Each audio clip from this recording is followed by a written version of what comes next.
Hello everyone! Welcome, one and all, to a very Portuguese stream.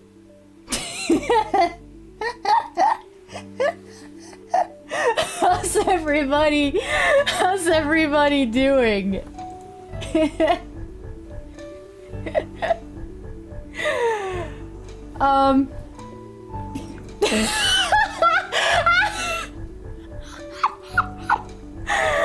Oh, okay, I think I'm gonna have to...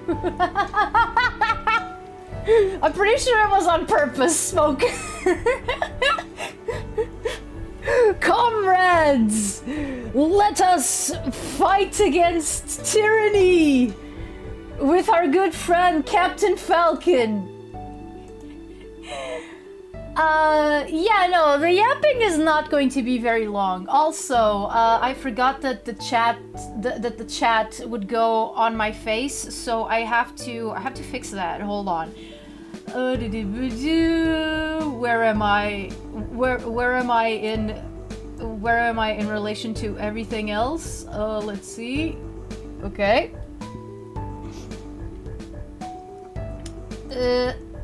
Wait, no. No, that's not it. No. This, and we are going to no, the chair was supposed to come with me, you piece of... Okay, fine. Okay, fine. Wait. Did I move the desk? I moved the desk instead of a chair.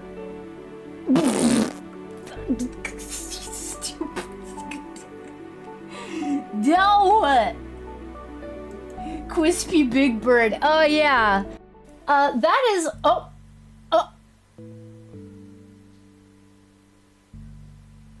Oh.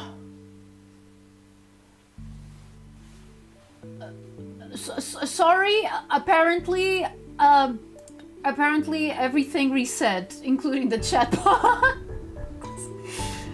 No, the cat is not relevant to Capitão Falcão. The cat is relevant because it's from Portugal. Well, it's from Paldeia. Okay, so let's do this calmly. First we move the chair, and then we move myself. Okay, and now I'm not covered by the chat box anymore. Don't take Atari stuff novo. Oh, they would. Oh, they would not like me. They would not like me. I mean, a boy with long hair. Boy with long hair. Send him to Trafal immediately. But yeah, like, my original idea was having like a whole bunch of other like Portuguese stuff just lying around. They would give them back. No, my idea was to have like a whole bunch of Portuguese stuff. Like, Big Bird was only going to be one of the many things that I was gonna put on. Like, I was thinking of putting the mascot from Expo 98. I was thinking of putting, like, the movie is ready to play. Yeah. I mean, I have mine open. Okay, you guys all got the link, right? Okay, so, in case you missed it, yeah, we're not gonna spend too much time yapping. We're just gonna jump straight to the movie before anything else happens. Okay, so,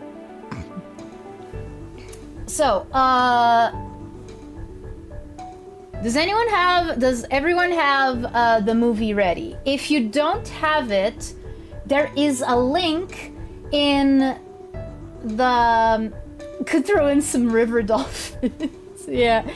There's a link in the first comment to my latest post on YouTube community.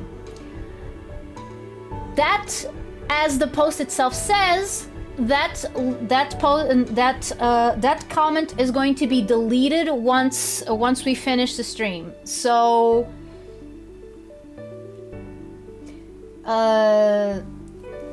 so yeah.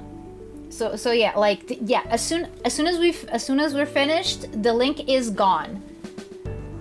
So yeah, we can watch like the first hour. I mean, the movie is not very long, I think. Like my thing here is showing my thing here is showing 1 hour 46 minutes. So yeah, let me just check that I don't have like the desktop audio. Oh, I do have the desktop audio on. That is not the idea. No, you guys are not supposed to be you guys are not supposed to be hearing what I'm hearing. So yeah. Okay. And I'm probably gonna have to reiterate this if people keep coming in. That's the problem with these watch along streams, is like if you don't come in like right at the beginning, then it's a little bit hard to catch up. But yeah, no, you're gonna be able to watch most of it, at least like more than half. So yeah, and then you can then you can finish the rest on your own time. Like I'm going to erase the link, but that doesn't. But that. Yes, exactly. Exactly. Because I don't know, some browsers might identify the link as, oh, this is a suspicious website. Are you sure you want to go in there? And yeah, in that case, use what New Around is saying. Yeah, for me it took 15 minutes to download. Yeah. So yeah, like this is actually the first watch along of this type that I'm doing, and honestly, I don't remember how it's usually done. Like I didn't want to spend too much time on the whole talking bit because yeah, every second that link is on my comment section is another step closer to someone going like, this streamer is up to some nefarious nefarious types.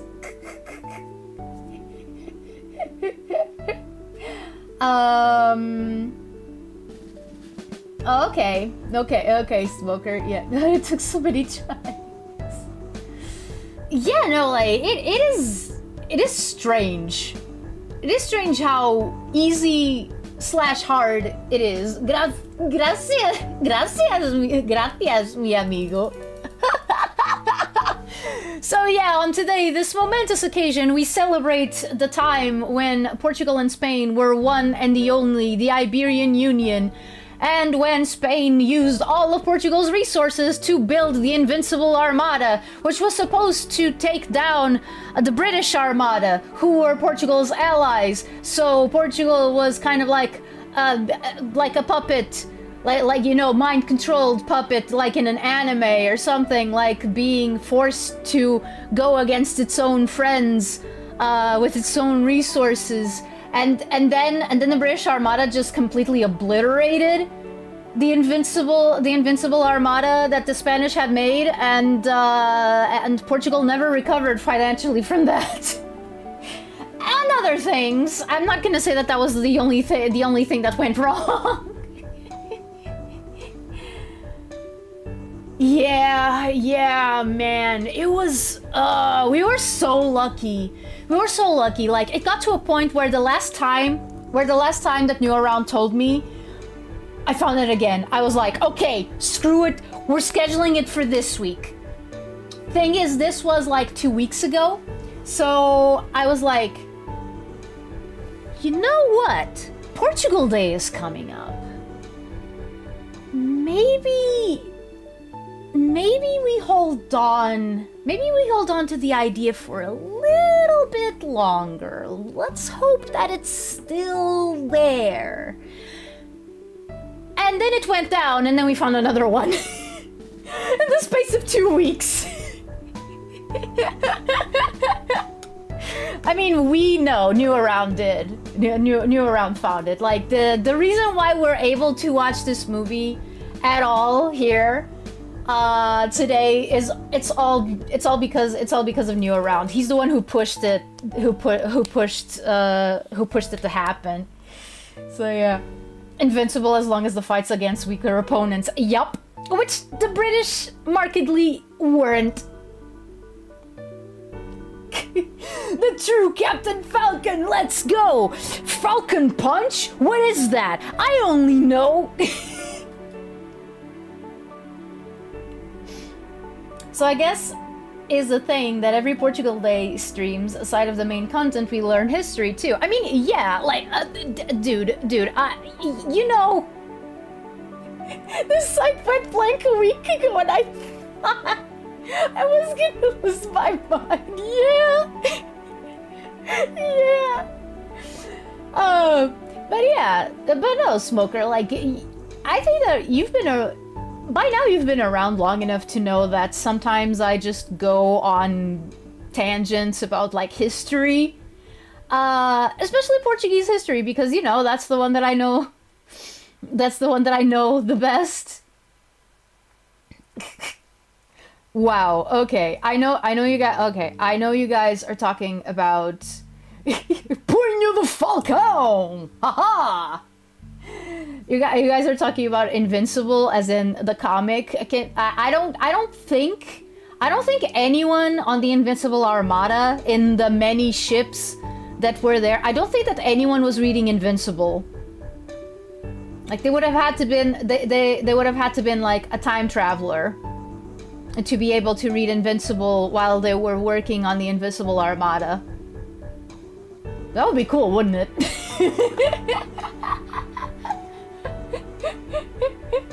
Yeah. Yeah. One day I will either be able to buy all the books about history, or I'll be able to actually finish like a higher education degree in history. Though there aren't even termites there. By the way, you can use Cobalt tools to download a lot of videos, except YouTube ones because they changed the API a year ago. Oh yeah, no, for YouTube I use a different thing, which is probably something that I should not say out loud. Well, too bad. By the way, just while we're waiting, okay, I'm going to start the movie at like when the stream has been on for like 20 minutes. So 4 minutes. We have 4 minutes left. Also, I like that the site uses Meowth as a mask. Ah! that is so cute. But yeah, yeah. While we're just hanging around before starting the movie, maybe I should explain a little bit, like, why do I have a crusty Big Bird over there? And that's because that's the Portuguese version of Big Bird. His name was Popas, which means basically pumps, as in like a hair pump, or in this case, a feather pump. So yeah, his name was Popas, and he was pretty similar to the original, to the original Big Bird. Oh, that is a Nisa jar. That is a Nisa jar. A jar from the town of Nisa, which is, by the way, if you're worried about me doxing myself, no, I am not from Nisa. Don't. I am not from Nisa. I just like the aesthetic. Yeah, Pompadour. Yeah, Pompadours. Yeah, his name was basically, yeah, Pompadours. So yeah, this is a traditional jar. very common in some area in some areas of Alentejo, which is a region of Portugal, specifically the region of Nisa. That's also where these chairs are from. Like, see? You know, with the floral drawings and stuff? Yeah, these are made... Oh no, I have no legs. Oh. Oh man, immersion killed. Holy crap. Instant bancho just and pompadour. I mean, but yeah, I wanted to put like other things around here, but I just didn't have time. So like, because I thought of a bunch of things, but then I tried some things out and they didn't work, and time was running out, etc., etc. But yeah, but I do want to give you a little bit of a trivia fact about the Portuguese. Yeah, there you go. Yeah, missing some Portuguese sweets for the movie. Oh yeah. You might need a bunch of them. Dear God, Atari has no legs. This is truly devastating. Oh no, tragic even. No Gal Barcelos. See, that's the thing. I couldn't find a place to put one. Also because I couldn't find any transparent pictures of one. So like I would have no shitty statue of CR7. No, I am not going to put a shitty statue of CR7. The most that you get. Okay, so what did I actually manage to take the background from? Okay, you can get this.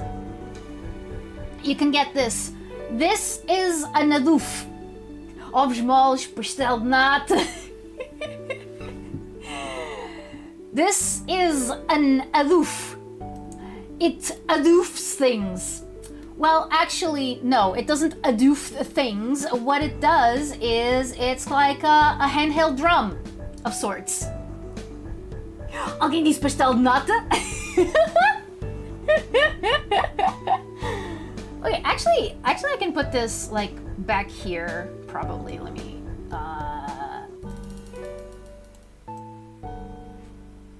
so let's no, it doesn't. No, doesn't look good. But yeah, no, it has a very distinct sound. I like these things a lot. Like as an instrument, they're usually played with no other instruments, just human voice, which is really cool. Before you guys start, I'm also wondering, Atlantis Day is the same day as Portugal's? No, Atlantis Day is the 6th of December, if I am not wrong. Consider donating to Atari's link so our shaman can order some spider legs as a replacement. Yeah. I see Sprigatito, a really pretty vase, and a framed picture of Big Bird. Truly magnificent. Can you pronounce its sound? Pronounce what sound? Let me think.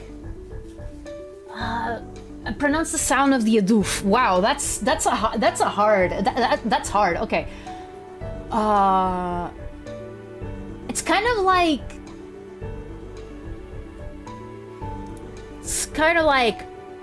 Dun dun dun dun dun dun dun dun dun, something like that. Like like out of my mouth, it sounds horrible. out of my mouth, it sounds horrible. But yeah, it's like a big like bap echoing sound. It's similar to taiko. It's similar to taikos, to taikos, you know, to Japanese taiko, but like on a smaller scale. Like still a deep sound, but the drum is smaller. So yeah. Is Preppa Boingo in the foreground? Yeah.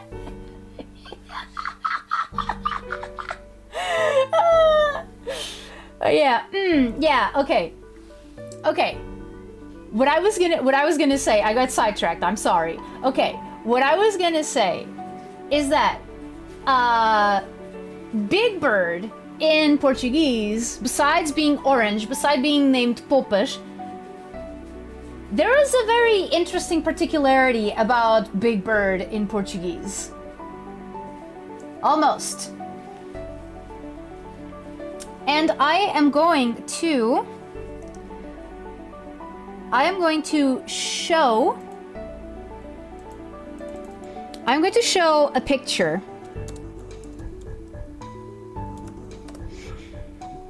I'm going to show a picture, and I am going to ask you, what do you think? What do you think? What do you think these two pictures have in common? Now, it would help if I could actually open up the picture. No, I don't want to add the link. Okay, I'll save it first. Sneak. Save the picture. Just kick a pillow with the broom. That's the sound. Yeah, it's spelled adoof. Adoof. Like a badoof. Like badoof, but not. All right, I forgot the scourge that is WebP files. Why? Who is the illuminated mind, quote unquote, that decided that created the WebP file? I want to punch him. I wanna punch him so hard that he regrets all of his life decisions leading up to that point. Found a clip. It's a surprisingly decent drum for how odd and thin it is. Oh yeah. No sectins. Okay. So WebP, more like WebPP. And I am not surprised at all that it was Google, because of course it was. Okay, so we have Big Bird. We have Big Bird. We have the cats fighting. Okay, Big Bird. And then we have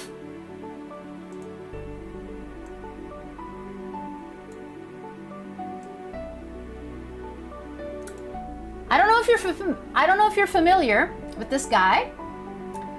He's from a pretty popular manga slash anime slash multimedia franchise. And yeah, these two guys have something in common.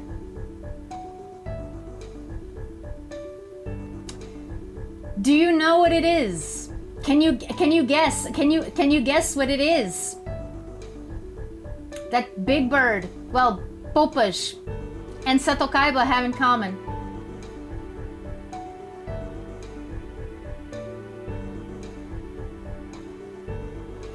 Okay, Cyanic.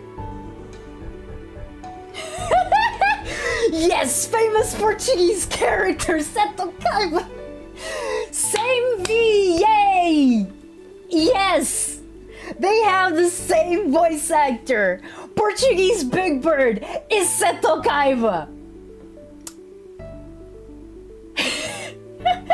Oh yes, Seto Kaiba, my favorite Portugal.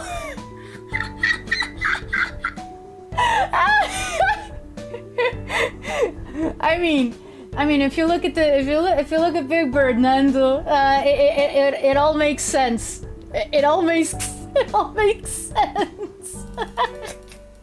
Yep. Everybody give it up for Luís Velez, the voice actor for Seto Kaiba and the suit performer and voice performer of Portuguese Big Bird, aka Poupas. I remember when he visited Lisbon in episode 20. Wait, did that actually happen? I don't I don't have Yu-Gi-Oh like present enough in my memory to actually know if you're just kidding, or if that's something that actually happened. Is Portugal the Shadow Realm? I mean, some people would say yes.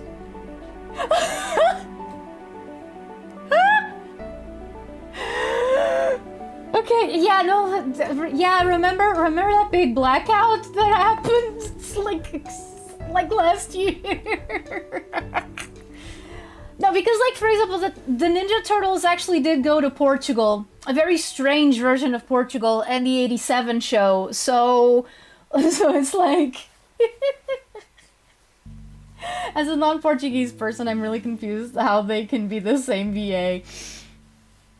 Acting! No, that's Brazil. No, there's an actual episode of TMNT where they go to Portugal. Except they also have like, you know, the running of the bulls and stuff.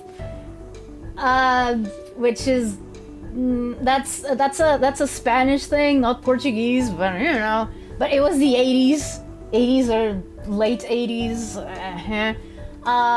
But they do mention like the surf scene in the Estoril and Cascais. Like, they actually mention Estoril by name, I think. So yeah, no, it is 100% Portugal. It's not like them confusing Portugal for Brazil. No, they actually mean Portugal. They actually mean Portugal. It is Portugal, even though they made it very Spanish. But oh, the Shadow Realm, that's Brazil. Okay, yeah.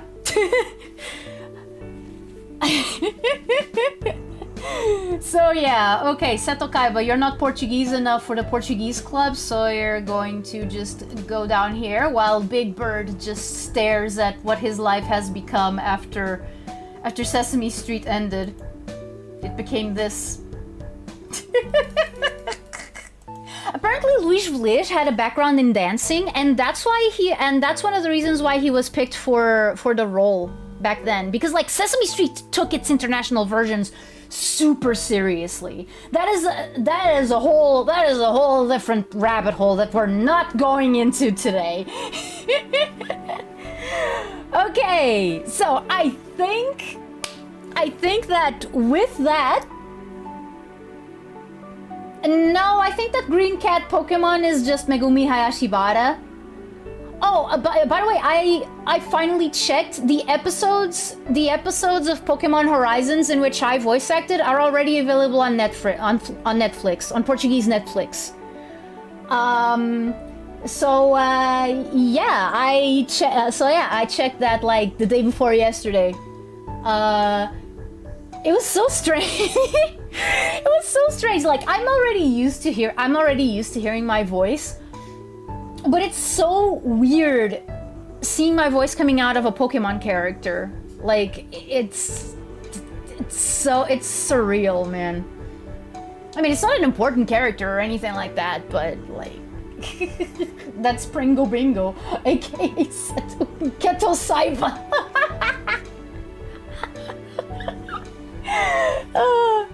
Okay. Is everybody ready? Does everyone have... Stop trying to dox yourself. Okay. Hey, how many characters does Pokemon have? How many Pokemon does Pokemon New Horizons have?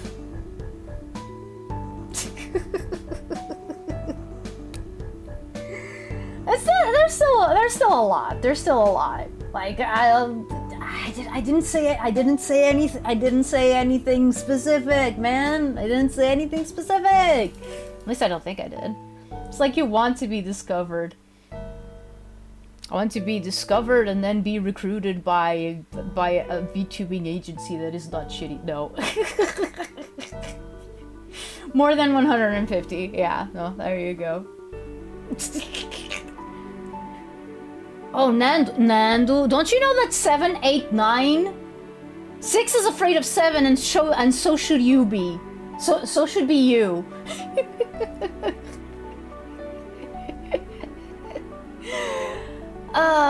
No, that's something that I did want to like I don't know, think about because yeah, like I'm not doing any voice acting work right now, but like when I am, it's a little bit hard to keep my mouth shut. That is true. Okay, does everyone have the movie?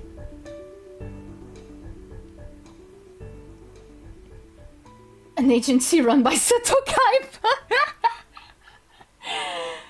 Does everyone have the movie ready? Okay, let me see if I can shut up the Besaid OST before it starts again. Oh no, I didn't. It still did the little doom. Okay.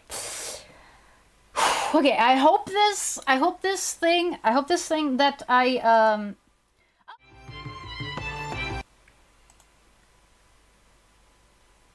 Hey, it's me. Sorry, please, we have to work. Yes. Okay. Is everyone ready? Wait, where's the window? Where's the window with the timer? Okay, here it is. Okay. Okay. The timer is not going to be like exact.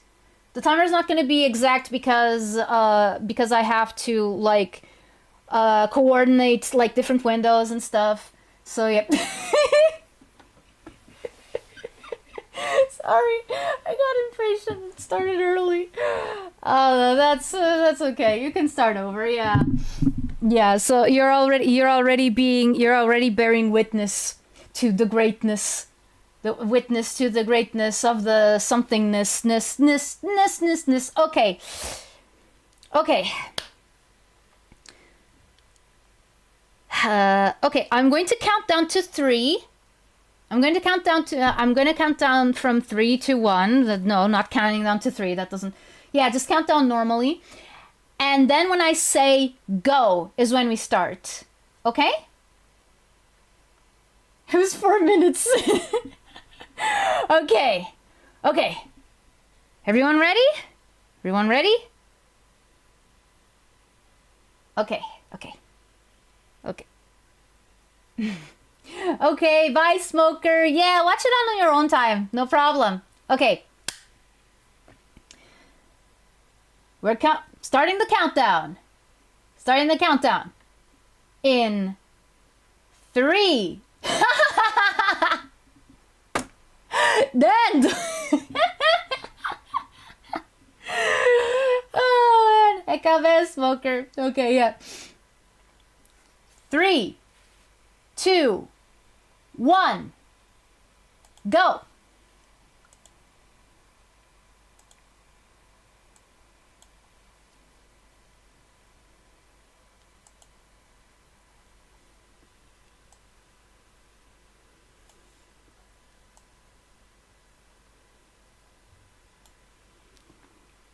Video color.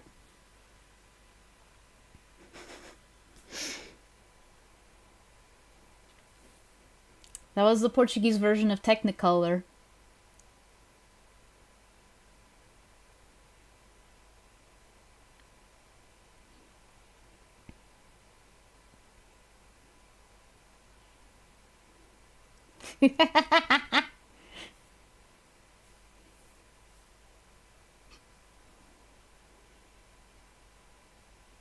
Actually, that's not true. It was founded by his mother, but yeah. I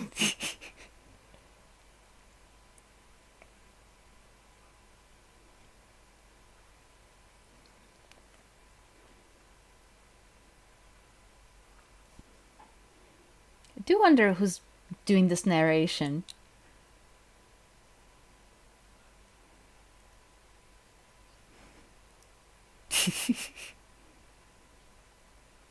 Uh-huh. This voice is familiar.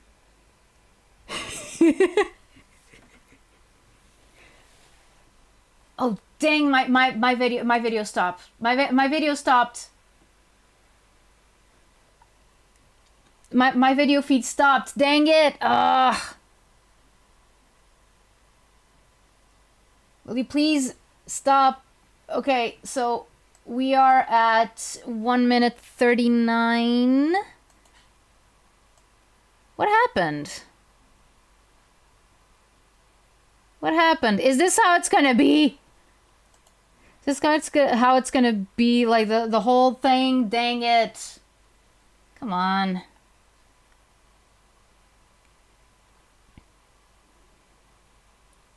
Unless I watch it like not unless I watch it not on my unless I watch it not on my PC. Oh my goodness, this is taking so long.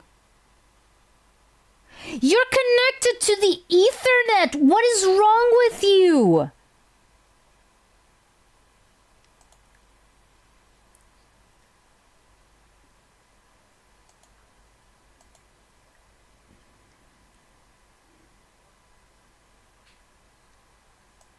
Okay. Okay. Change the quality manually. It likes to jump around. Yeah. So, yeah, I'm so sorry, guys. I'm so sorry. Okay, I am going to put this in the lowest possible quality for me so that I know that so that it can so that I know that it's not going to stop randomly in the middle of the next 5 minutes. The singular version of Portuguese is really Portuguese. Yes. The Portuguese. He's a Portuguese person. Like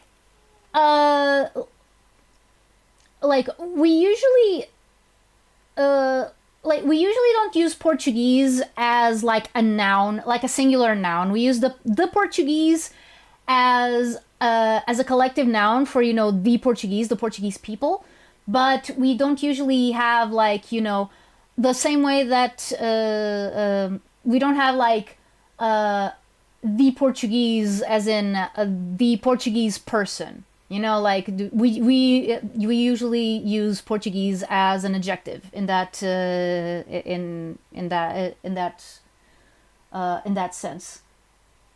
Oh wait, no, dang it, no, I'm explaining it in English. What the heck? What is wrong with me? Yeah, crispy. Yeah, yeah.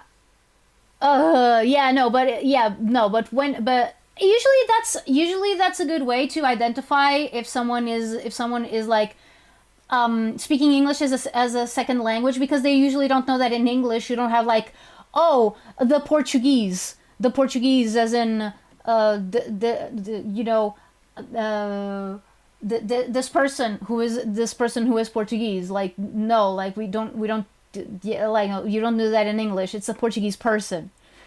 Okay, you know what? Forget it. Okay. Why wouldn't you explain it in English? No, I'm explaining how it works in English, not in Portuguese. Like in Portuguese, yes, you can use Portuguese as a noun and as an adjective. In English, you can only use it as an adjective or as a collective noun. That's basically it. I'm so sorry. Let's just go back. Let's just go back to the movie. It's been 1 minute and 39 seconds. I'm sorry, this is a movie theater. I'm so sorry. Okay. Okay, yeah, no, like, okay. What's, okay. I'm so sorry. Okay, yeah. Start, okay. Let's go. 1 minute 40, 1 minute 39. 3, 2, 1, go.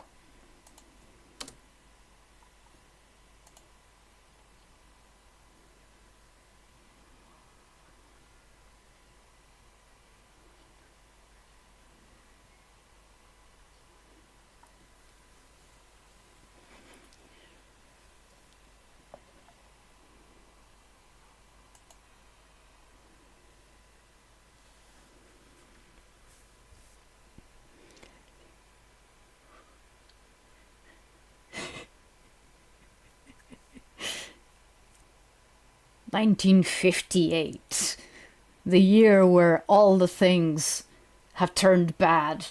Probably. I don't know. I wasn't there." That's okay, Tulu. I am so sorry.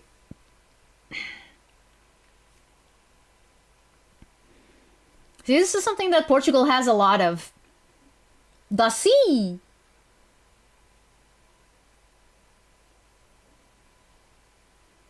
And sand! And boots!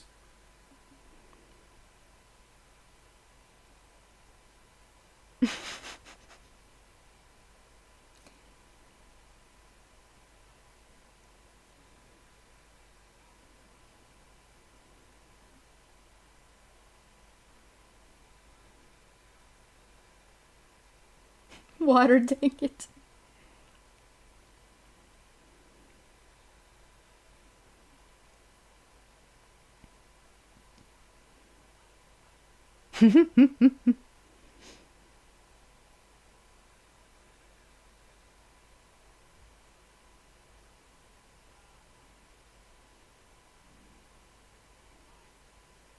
Hmm. Hmm.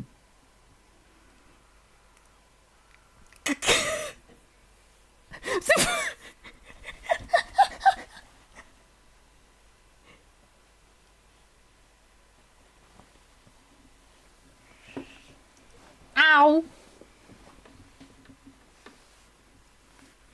If you're thinking that this... Ha!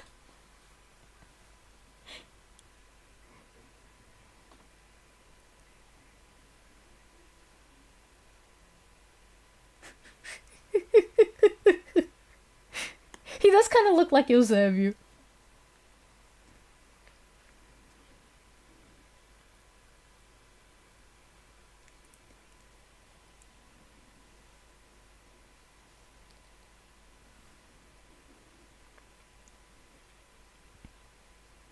FALCON! Punch!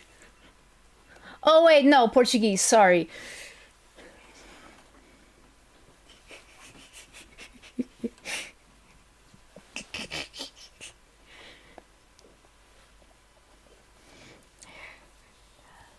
So yeah, that cyanic was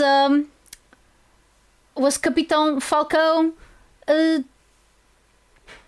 was Capitão Falcão proving that he is the best. Oh, and by the way, General Gaivota, his actor used to do a lot of dubbing work. No, don't punch Portugal.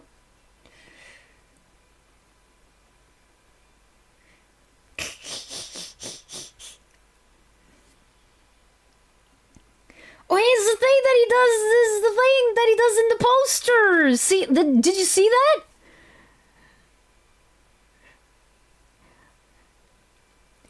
Oh man, what happened to Lusotropicalism?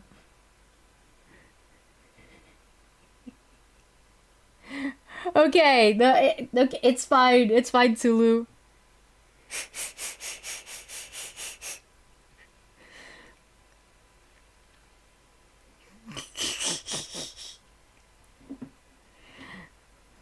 Oh no! It's the proletariat.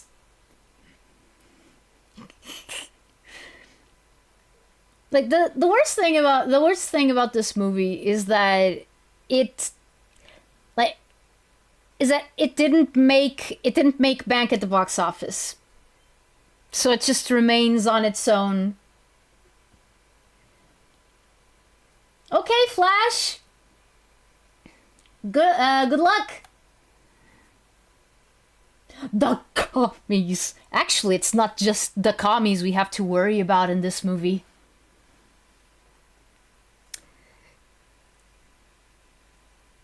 Oh, what I was gonna say is that every time that I look at a picture of Salazar nowadays, I just laugh.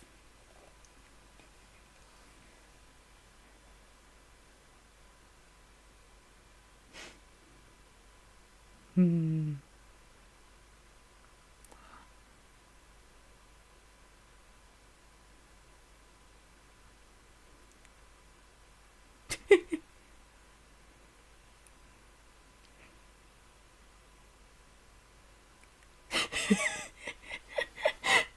obviously. Hmm. The characterization is really good.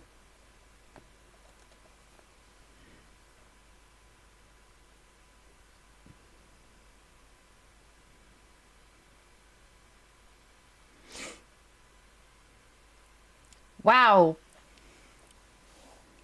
Hmm.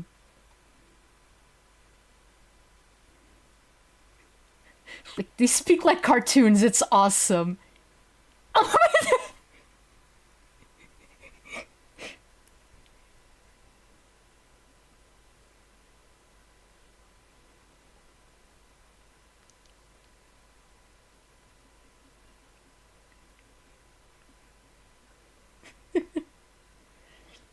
Spanish stew? What do you mean new around?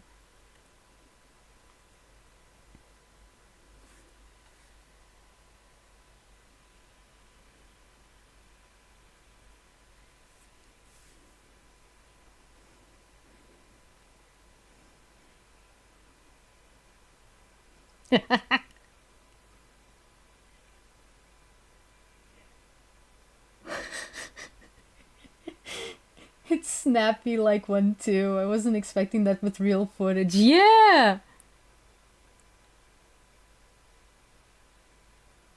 Whoa.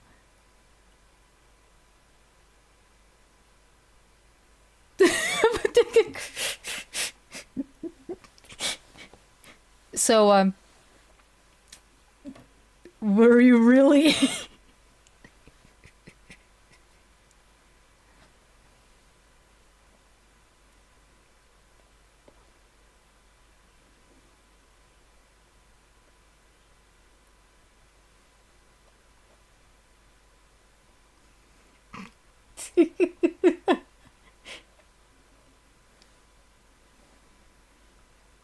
Like under the chair.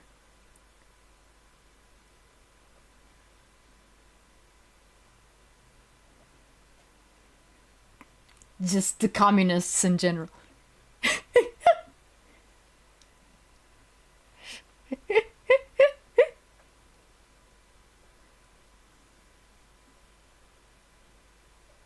Hmm.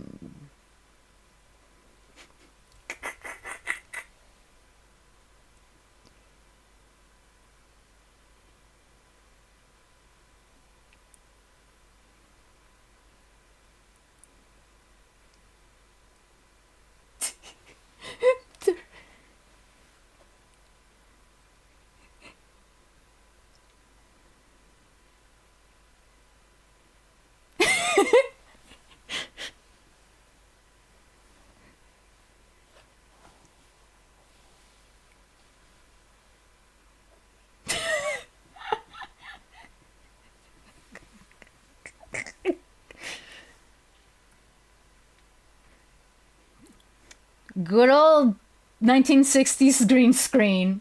Yeah, yeah, he is.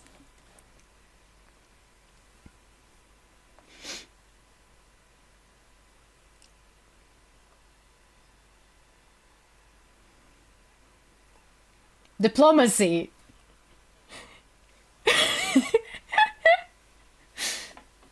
Yeah.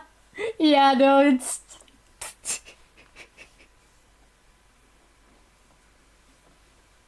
hmm.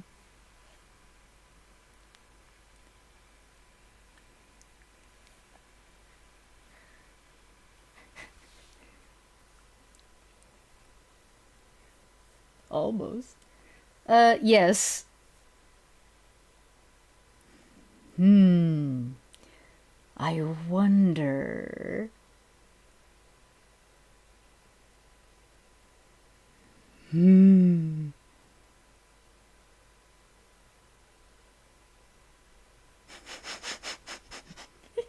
They talk like anime characters, yeah.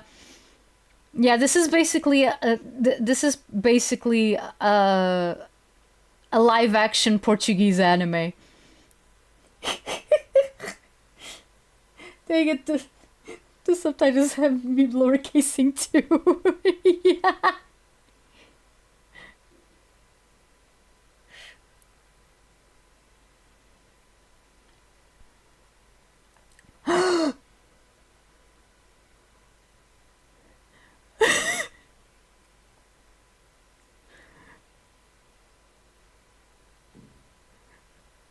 Here they come!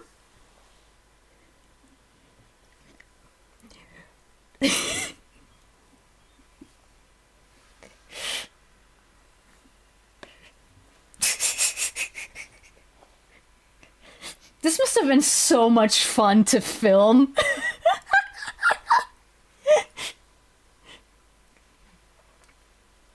Ow.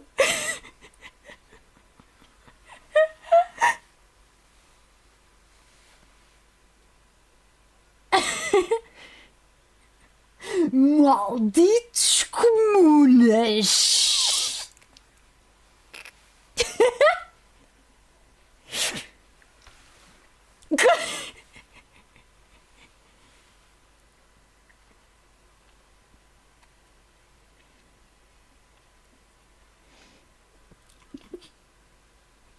It's like they drew all ideas of combat choreography from existing movies.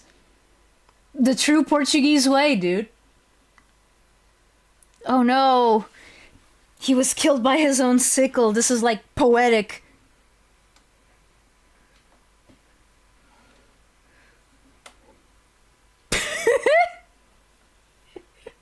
Portuguese who killed Captain Alex.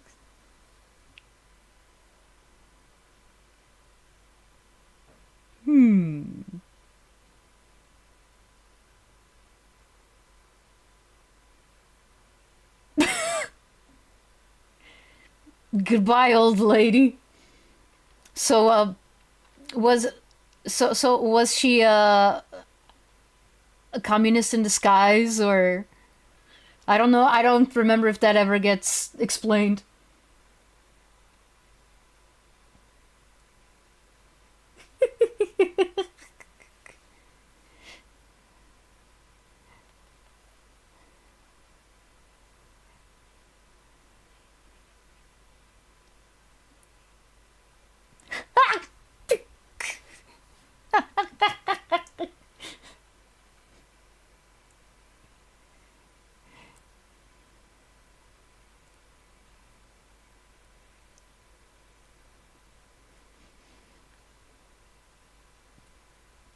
The like the three P's of the three P's, no, the holy trinity of the Portuguese Estado Novo. God, state or homeland, and family. So I've already seen the first two.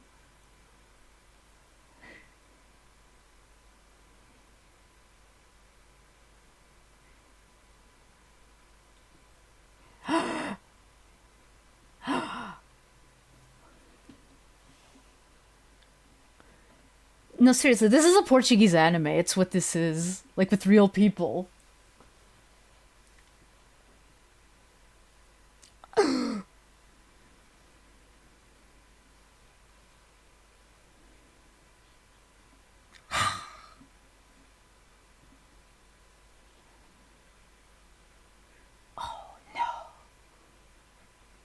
God, state, and family.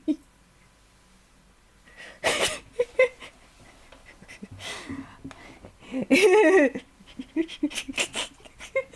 serious.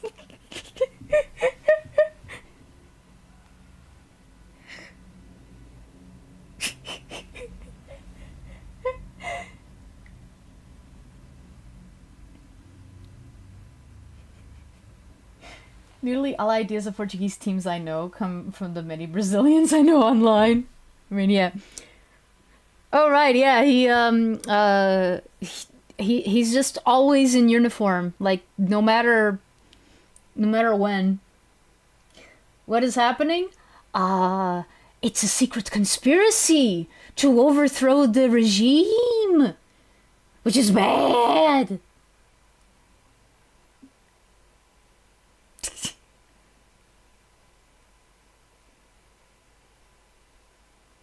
I'm starting to think that there's a little bit more going on in this marriage than,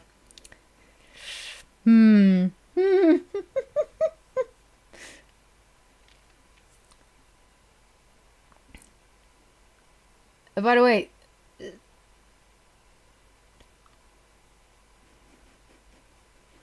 By the way, she's being extremely formal. Yes, he was also laughing.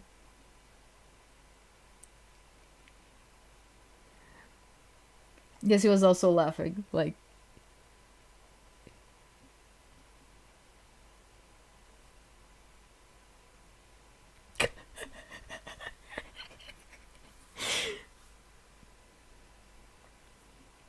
this reminds me of my grandparents' house. One of the sides, not the other one. The other one is nothing like this. The Leaning Tower of Misa.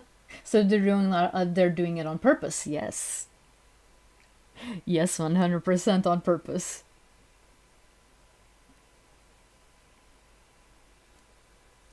Super Mario Proletariat.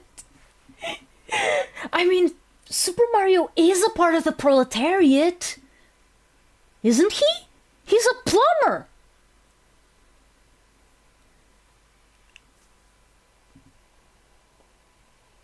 Oh, that.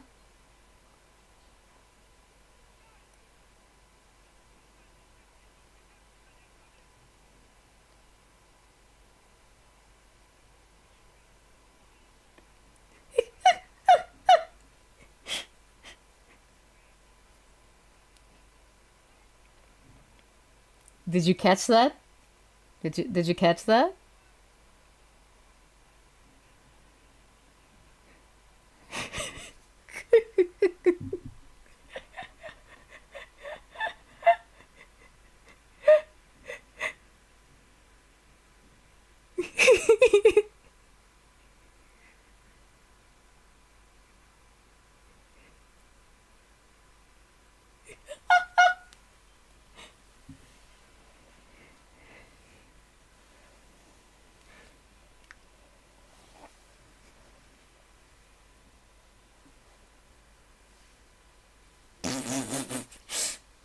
Mm-hmm.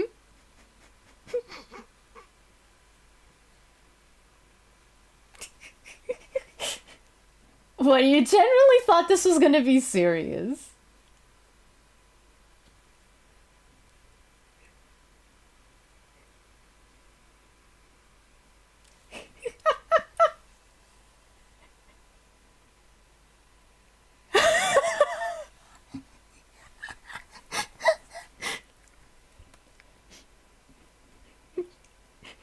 This is just like.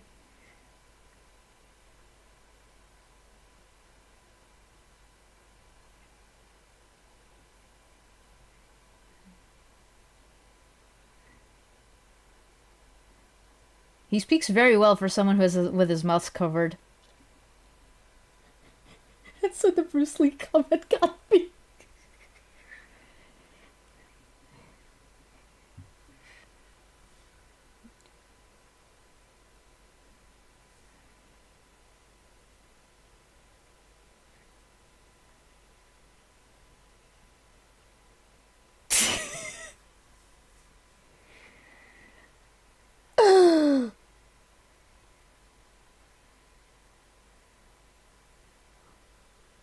He's always where you least expect him!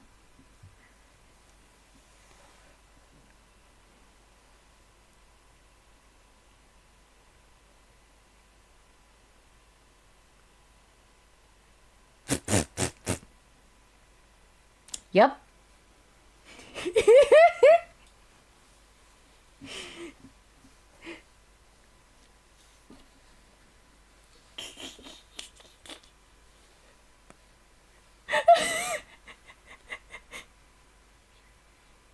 Oh!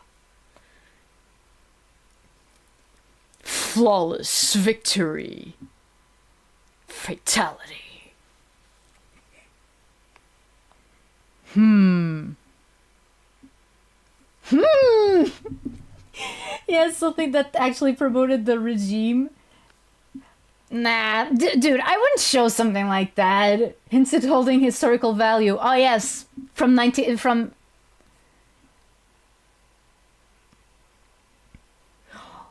Oh yeah, right.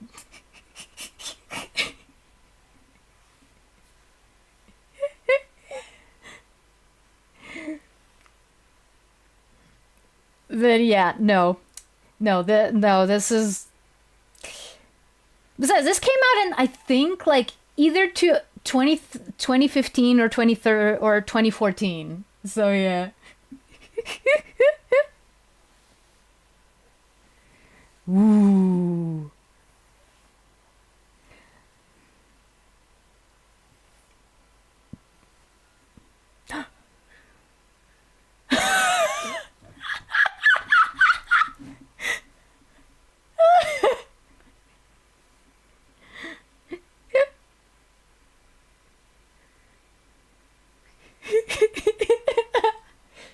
Oh, 2015, okay.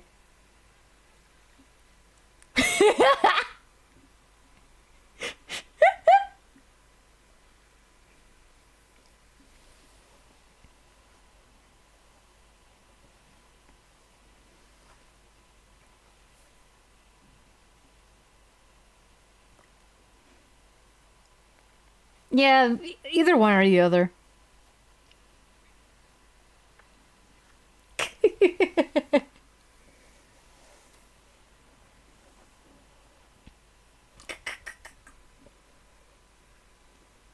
This is much closer to a film an Italian friend showed me. I'll share this with her. Yes, please do.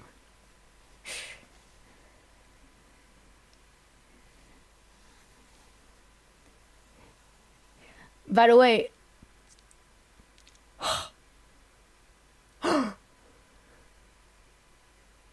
these are all things that I'm pretty sure exist in this universe, by the way. I was half expecting the skeleton to talk.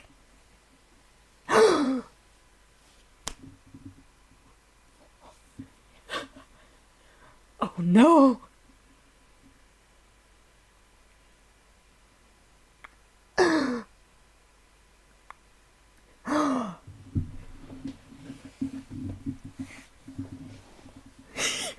Commune ninjas!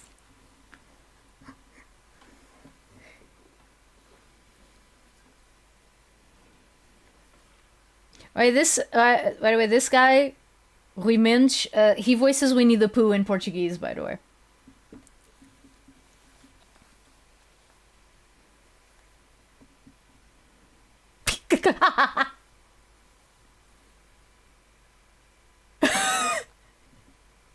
Oh, there you go.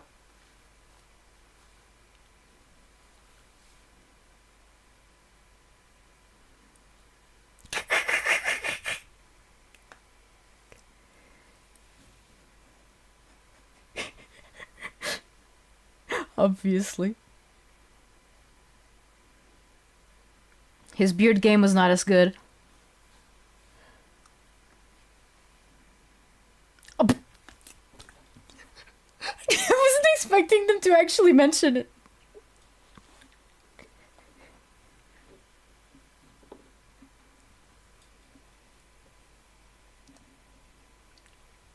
Hmm.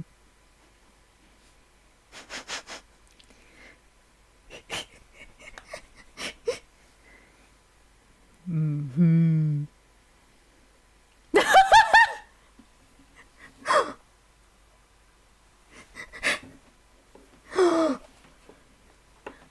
This one doesn't have facial hair.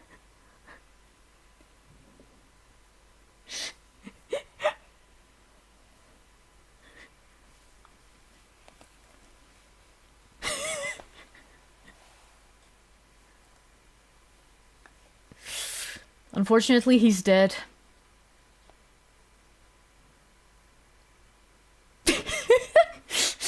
Seamless. Seamless transition. Let me guess, they're playing on the beach.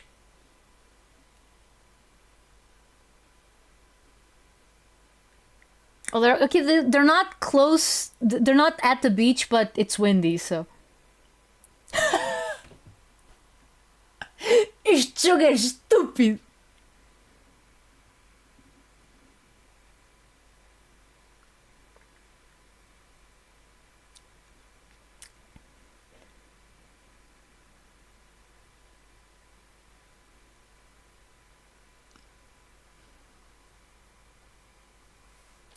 And that's And that's the end of that flashback.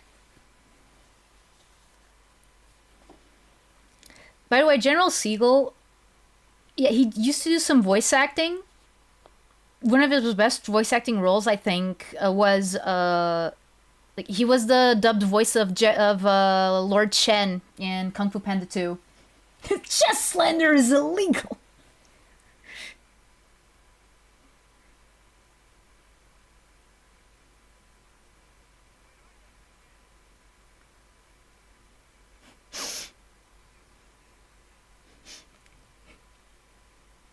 So Portuguese evolved into fall captains. Okay, Cyanic, you're already imagining. You're imagining an alternate Paldea. What?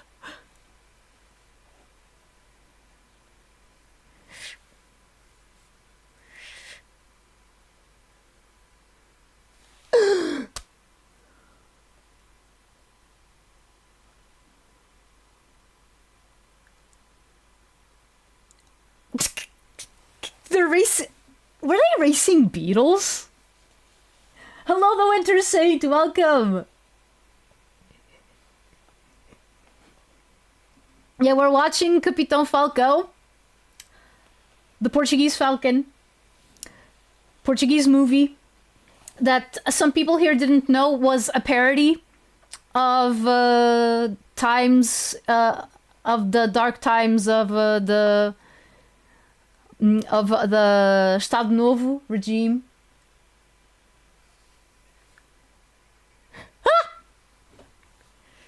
Which is why we're dressed like this.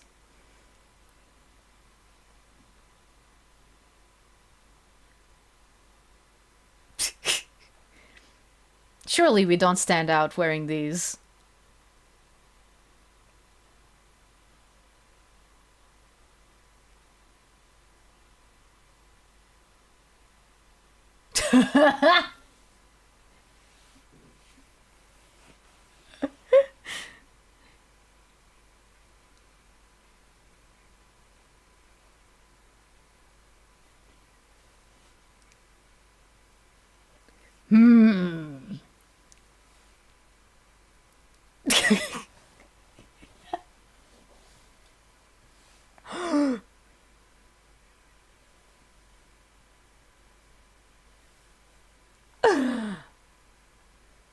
You're not teetotal, non-alcohol drinkers.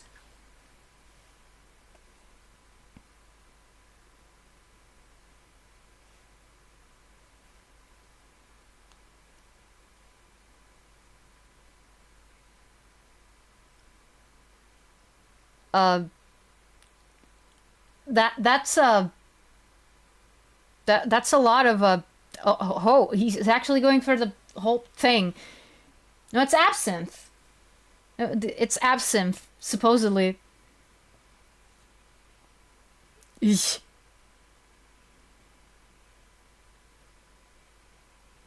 Sailors.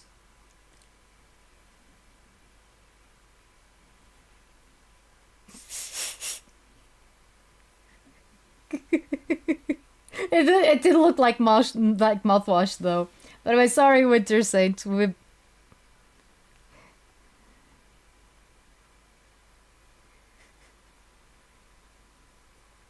It's slowed, right? What?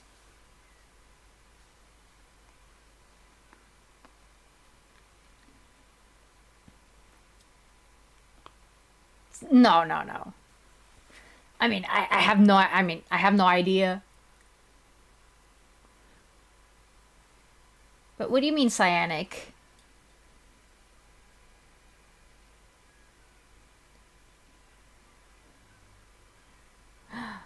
Oh.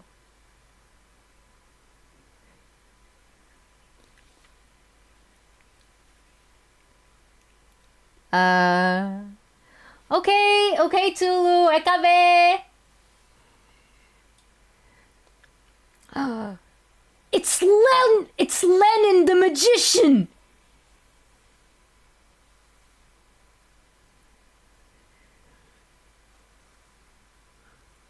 Has a longer beard than I remember, though.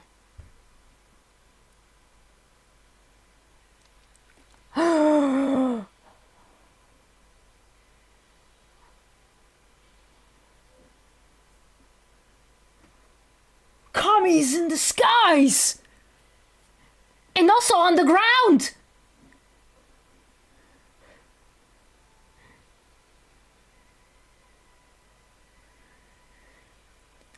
Also, my video feed is so crusty that I can't tell if he has a mustache or not. It's...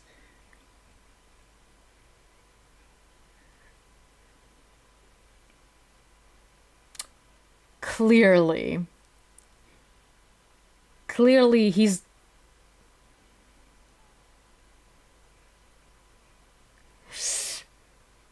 in the water!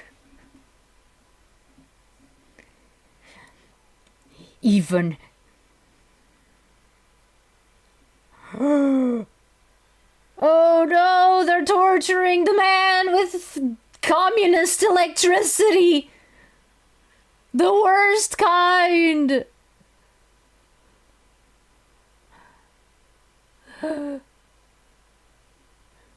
Wait, no, that was not just any!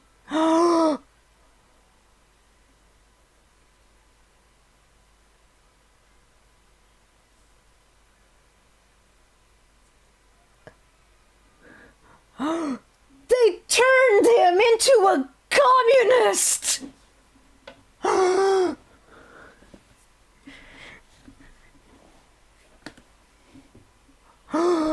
This is how they reproduce!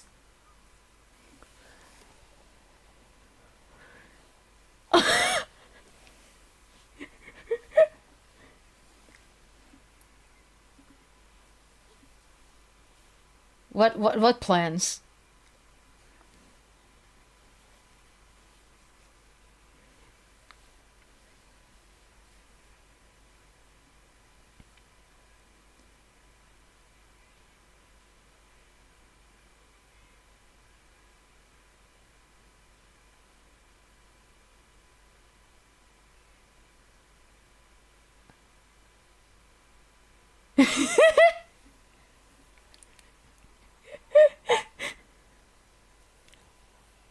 Oh no.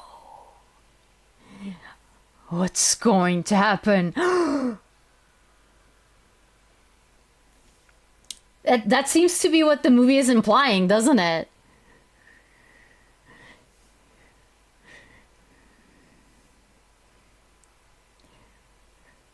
There's too many of them! How will our heroes survive?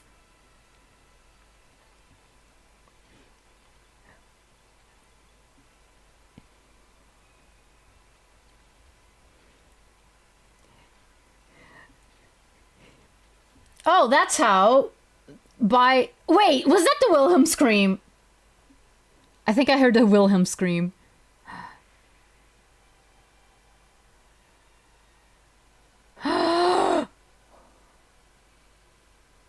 Yes, he is from Macau.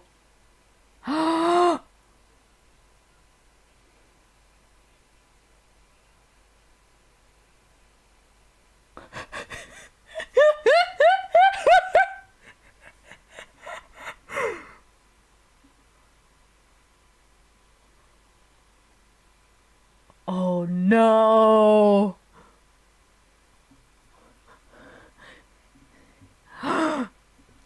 But can they fight well? Oh man, the chanting. Did you hear that? By the way?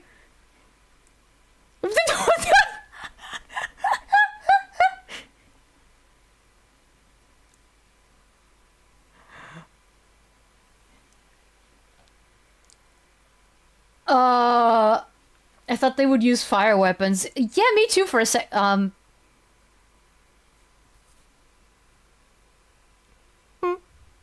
Okay, I guess.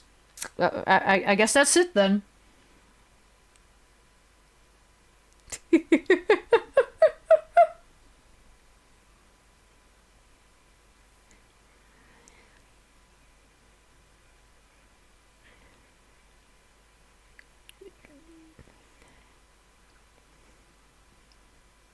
Is that a challenge? Oh no, what happens when you turn a communist into a communist?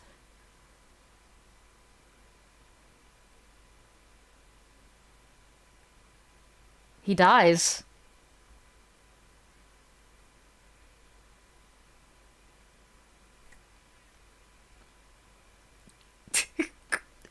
Okay. He still has his commie fee. Correction, he had it. Now he doesn't. Now he's locked up. He's in custody. He's gonna be interrogated. And they all look like this.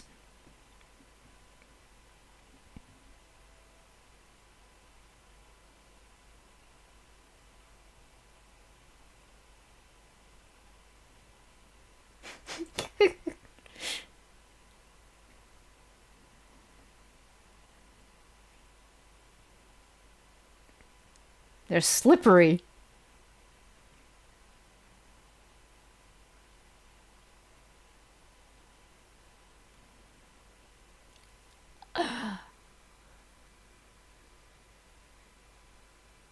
No, no, no. No, no, no, no.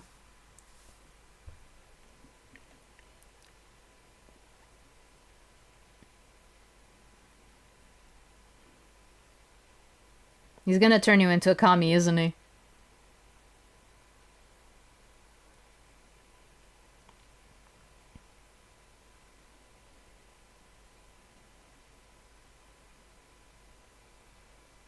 Oh boy.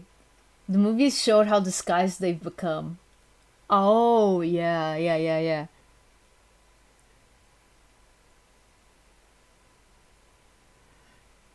Hmm. I do wonder what is this interrogation technique? Hmm. Hmm.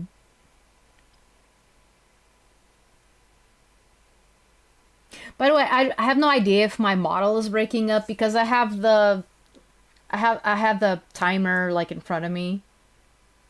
Okay. It's not broken. Good.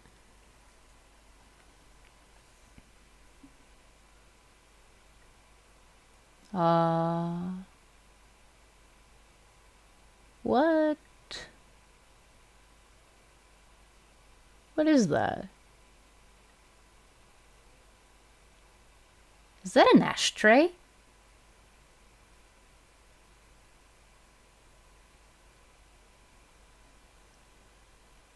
Okay. Okay, thanks, Sciatic.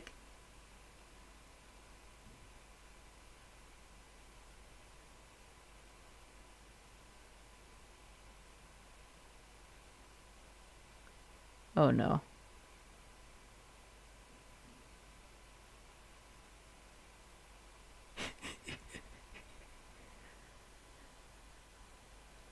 Hmm. I mean, maybe. Maybe. I am like playing the movie and, transmitting to the internet.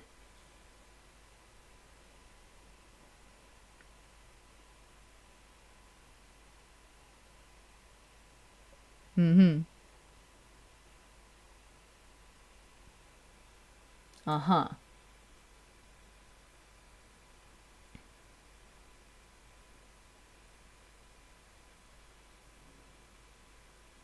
Yeah, no, it's a bit choppy, but it's not too bad.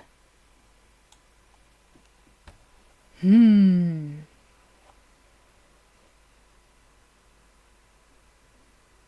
Why does something tell me that this is the calm before the storm?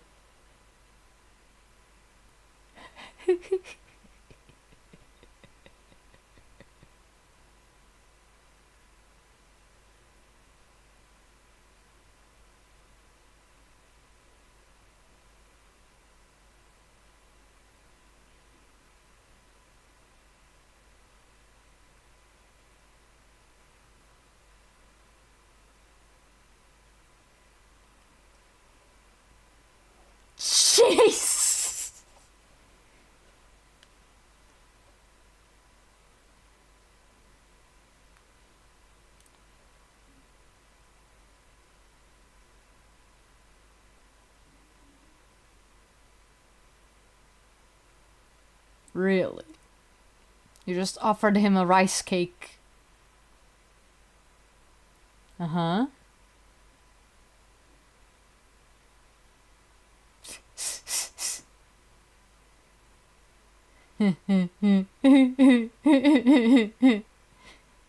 Yeah.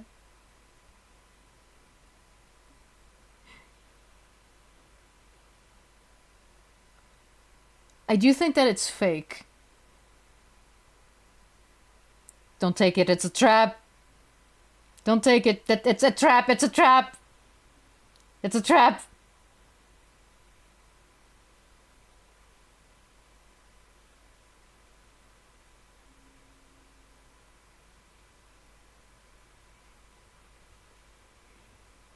Told ya.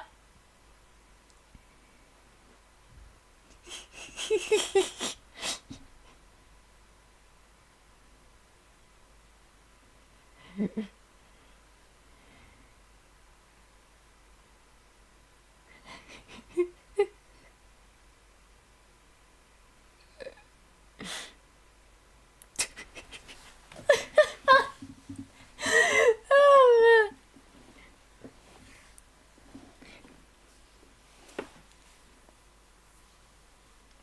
Uh-huh. I wonder why.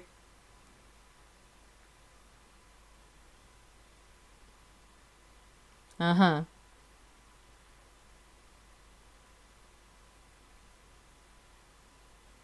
Mm-hmm. Sure. Rule of three?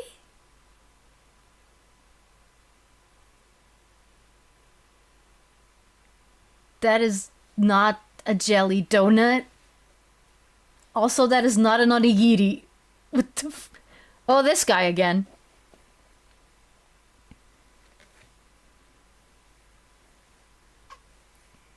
Whoa.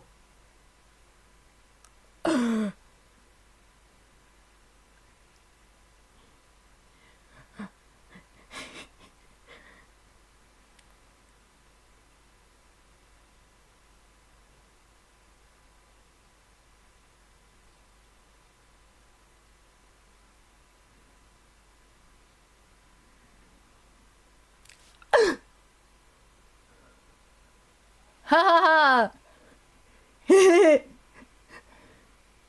Ha ha ha! Ha ha ha ha! Stop laughing! It isn't fun. It's not funny.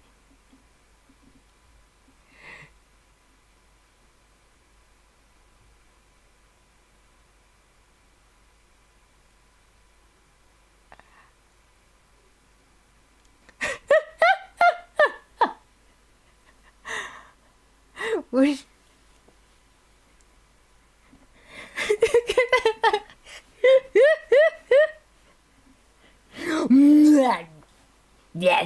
Oh my god! Oh! Expo Jewel 68. Okay, yeah, I get it. I get it. Is that Franco in the car? No. No, I can already tell you that it's not Franco.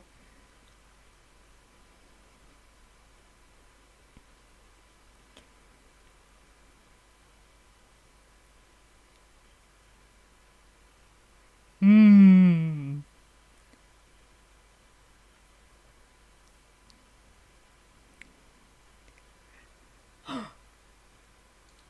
I hope Partridge Kid gets one more disguise reveal. Yeah, but I kind of do too.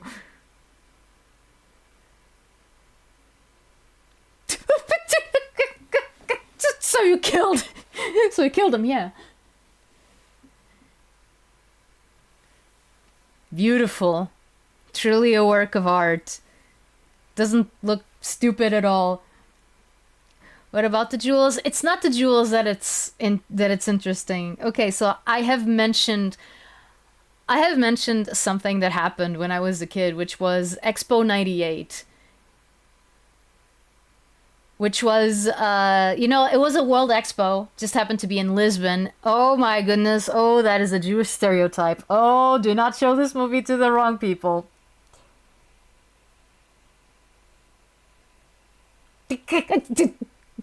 Run away!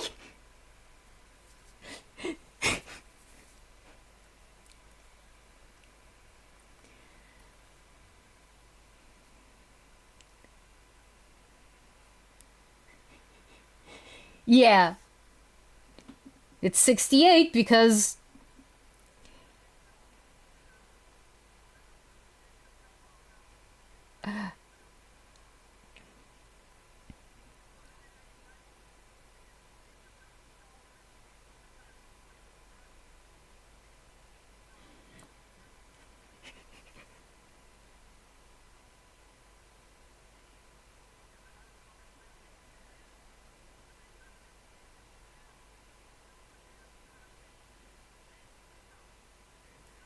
A lot of these people are also the same.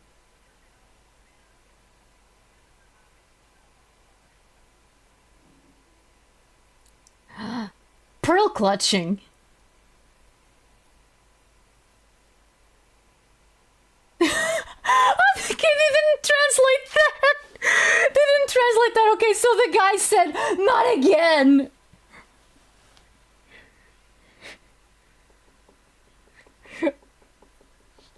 His eyes aren't even that slanty, Capita. Oh, but wow, wow, wow, wow. Hi, Marv. Hi, Marv. You wanna join us? You wanna join us with the movie? The link for the movie is in the comments section of my last YouTube post.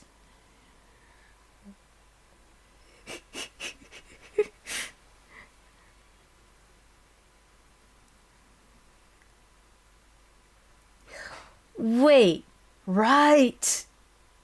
He triggered the boss fight.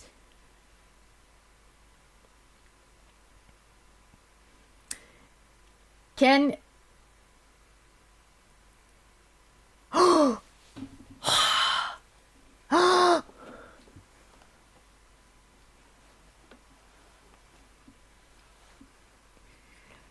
You're welcome. Right. That's why his eye is not right.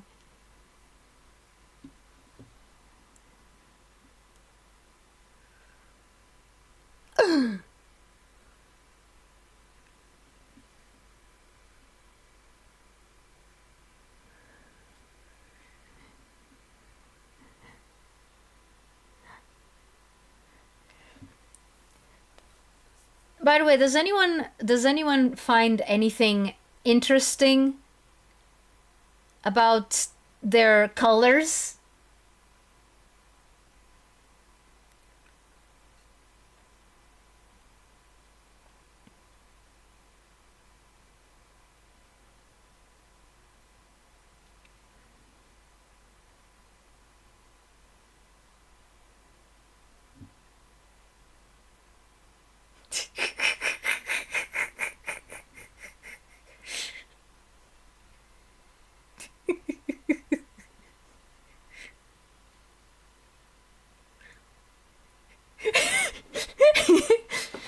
Yup.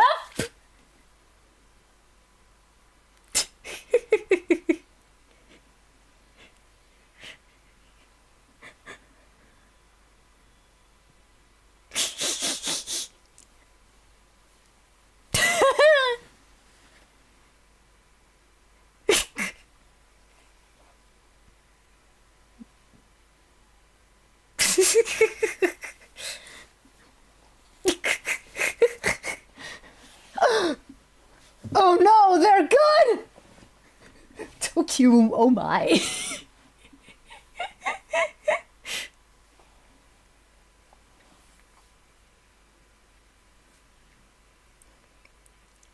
Uh-huh.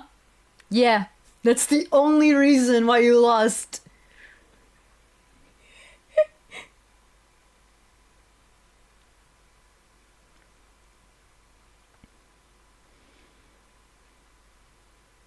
Not necessarily cyanic, no.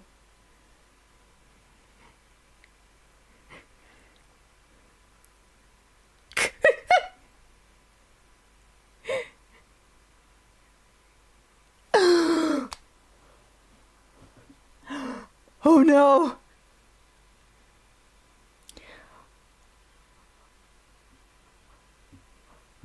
Oh no! They're brainwashing our hero!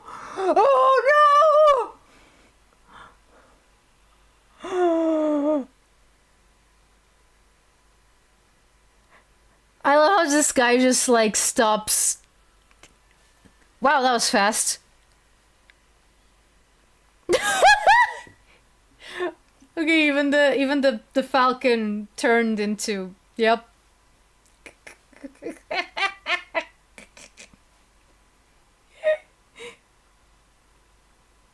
What do you think? What do you think?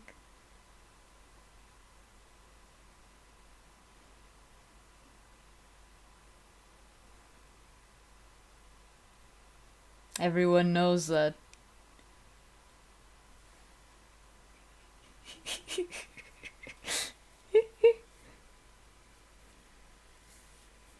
Didn't you hear the man at the beginning of the movie? Didn't you hear the man at the beginning of the movie? Like you can't really you can't be a communist and a man of God. That just doesn't happen.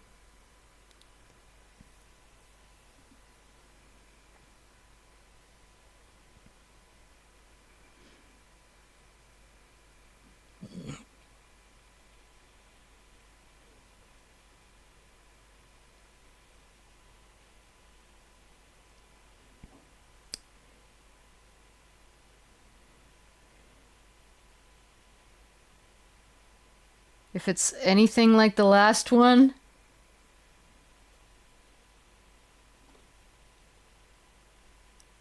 uh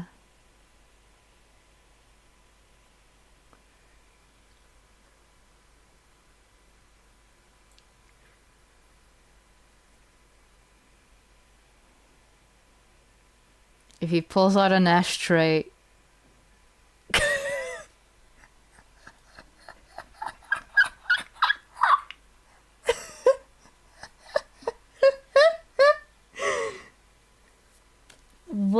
What are the odds these two learned the exact same interrogation techniques?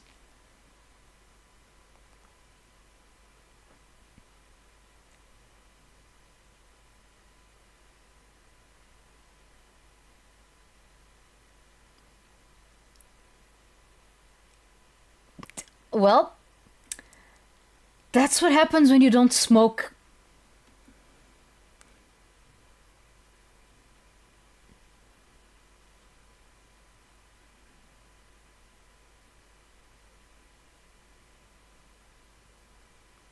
Uh-huh.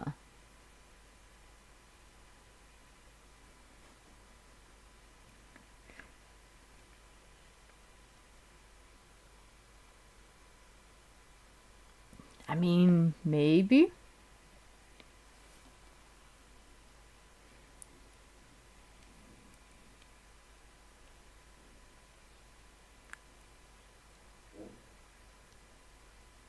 Someone should show him a mirror.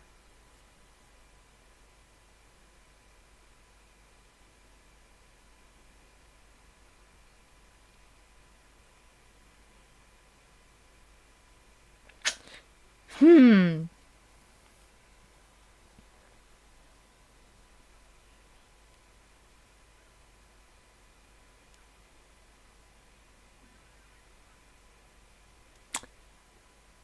Hmm.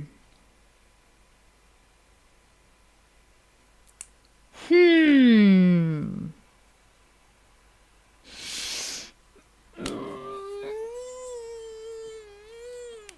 This is not gonna go well, is it? This is not. Nope. Nope. Nope. Nope. This is not. Nope.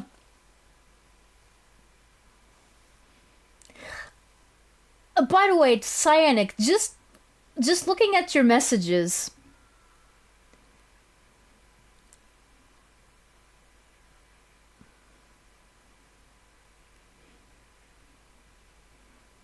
No, it's still gonna take a few years, but yeah.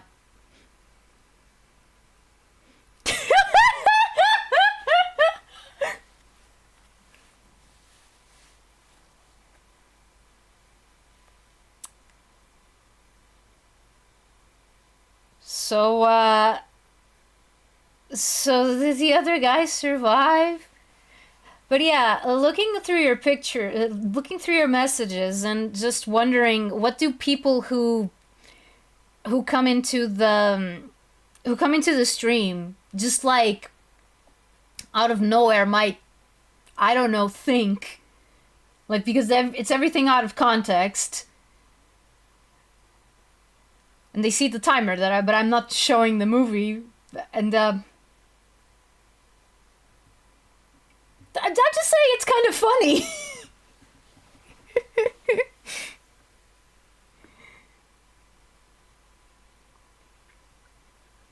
Well, you're going to be executed. Actually, I don't remember if Portugal still had a death penalty. I think that they didn't.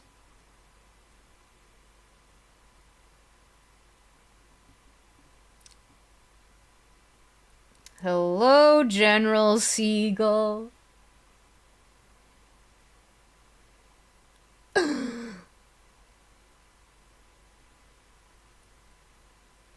Again?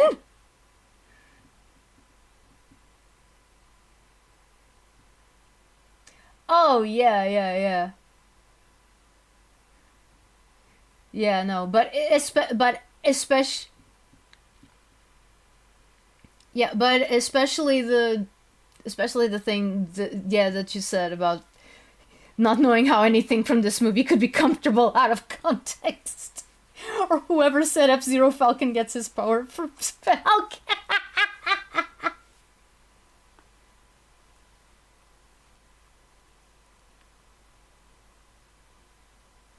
I love you, wife.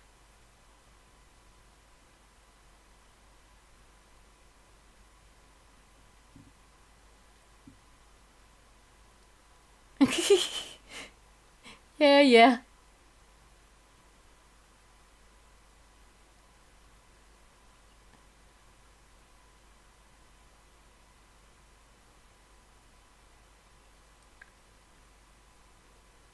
Oh no. Sure.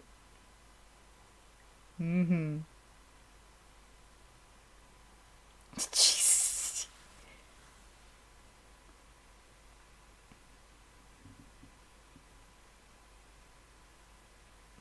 Oh no. Oh no. Oh no. Oh no. Hmm.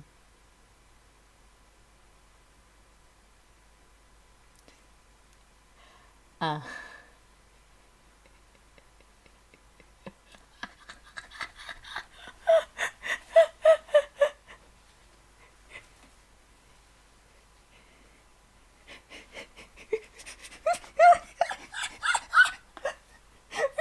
Of course. Because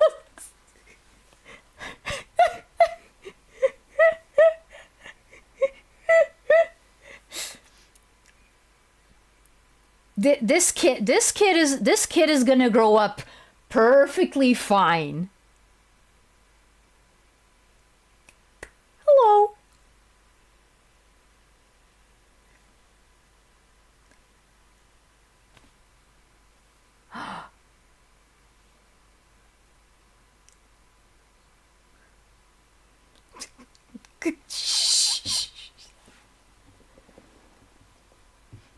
Oh no. And nobody wants that.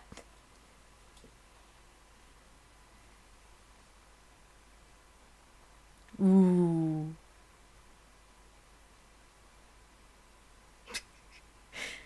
Let us not forget that he was turned into a communist by a magic beam. A- oh, so he isn't dead. He isn't dead, but he is in excruciating pain. You suppose, huh?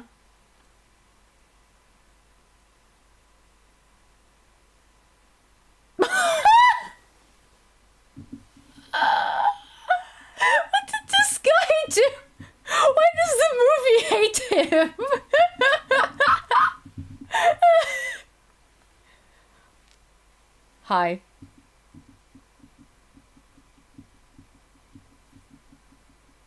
Of course.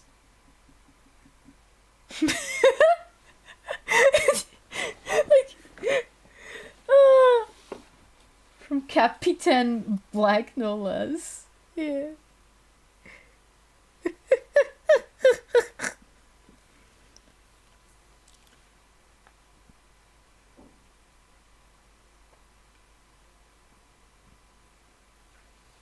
He looks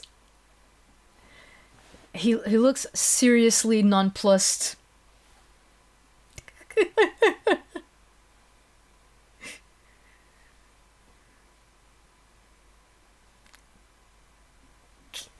With a hand. He wasn't going to, but okay.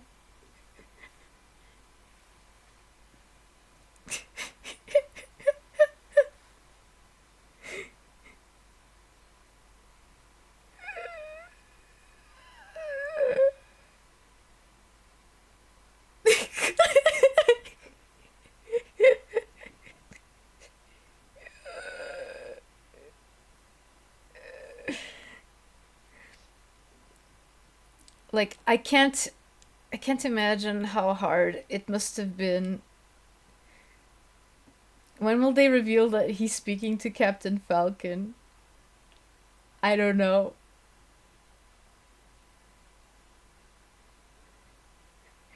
And Partridge took the beam in his and Partridge took the beam in his place.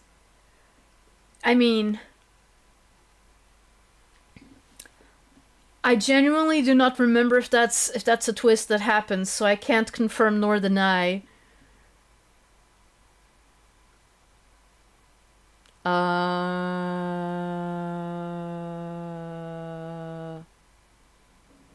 uh, don't drop the soap.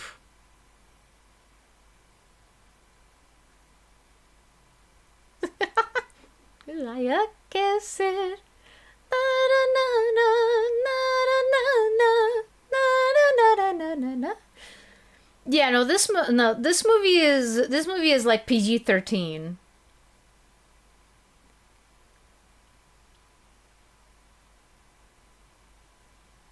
Wait, wasn't that? No, I think it was another cupboard, like where Agent Rose was incarcerated.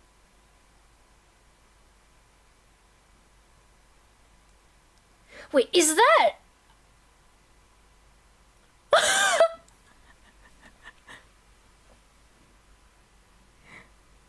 Well, that's a king's cake. That's a king's cake. That's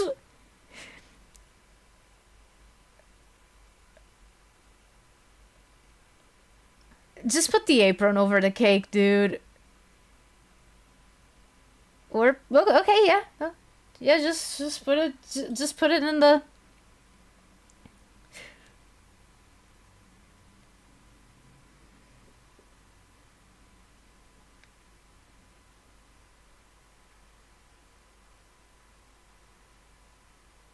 Okay.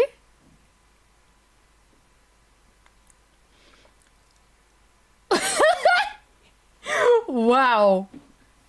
No, seriously, the movie hates this guy.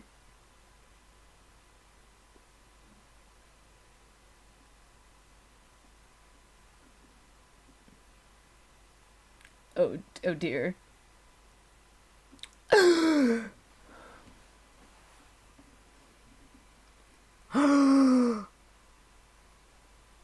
Wait, but he was not the president. He was the prime minister.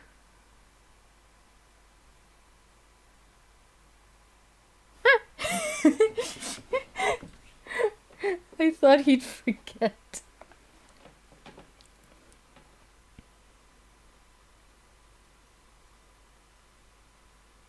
Uh.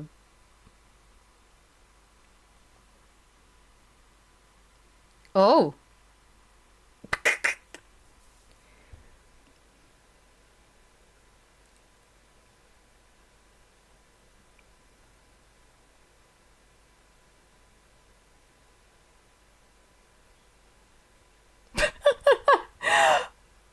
I get it. It's rock soup. Okay, so rock. Oh, okay, that's such a Portuguese joke. Holy crap. Okay.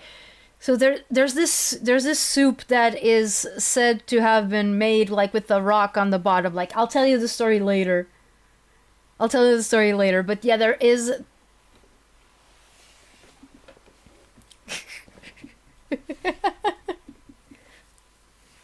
It was like 2 days ago or yesterday.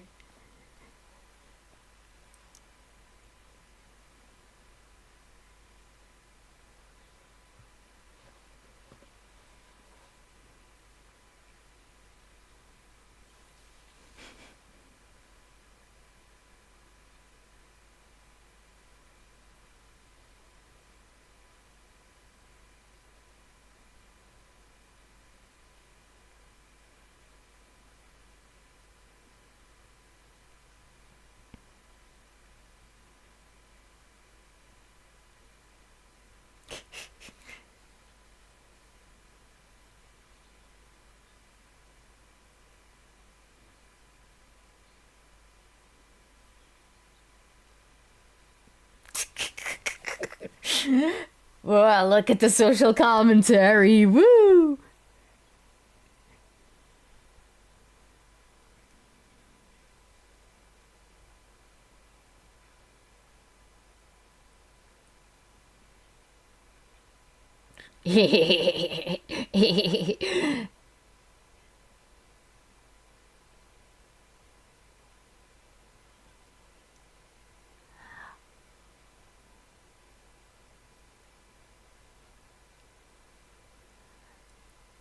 Oh, dude.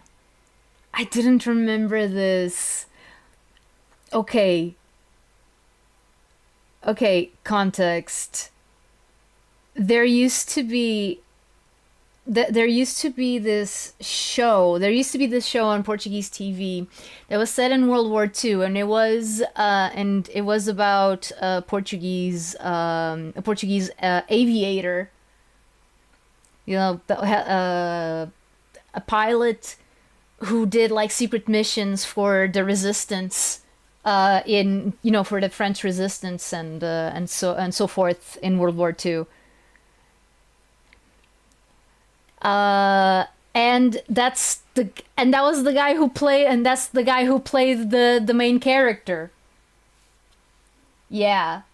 That played the main character. He said Major Alberto, but the name of the show was Major Alvega.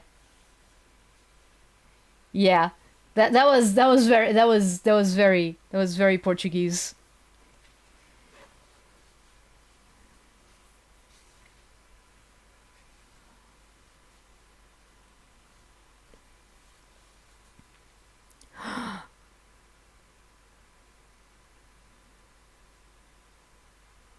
I don't remember this in the history books. What?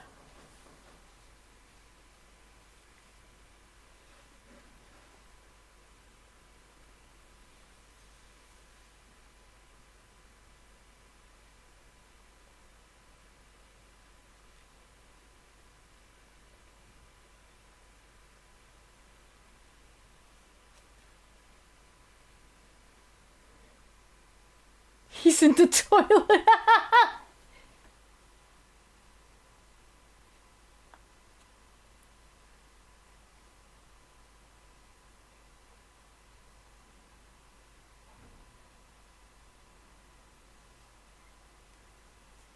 Oh no. Oh no. What are they gonna show? They're gonna show him in the toilet. It's a carnation! Oh wait, it's probably not red. You can't tell. Ah.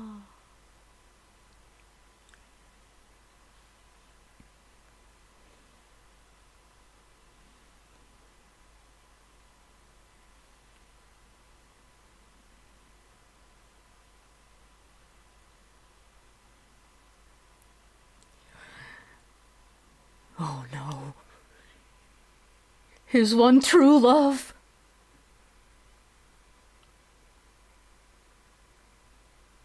That is actually how it happened, but not like this. It's black and white, yeah.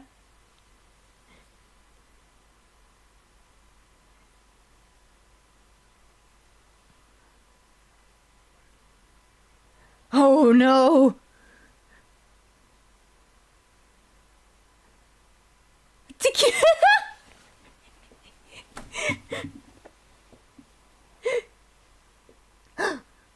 Oh no! It's going to change! And change is bad! Oh no!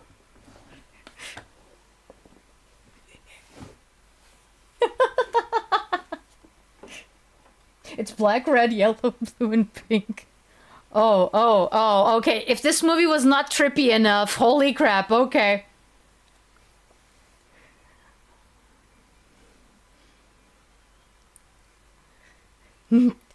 A dream sequence? I seem to recall there were more commie ninjas. No!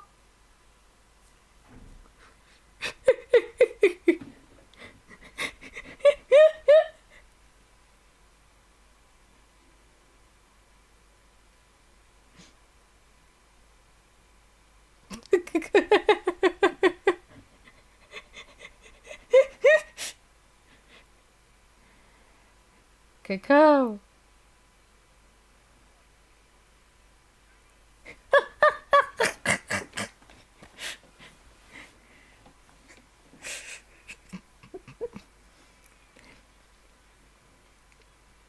You know, with each passing moment, I just get more confirmation. This is just a live-action Portuguese anime. Okay, it's a Portuguese tokusatsu. Like, I think that that's the easiest way to put it.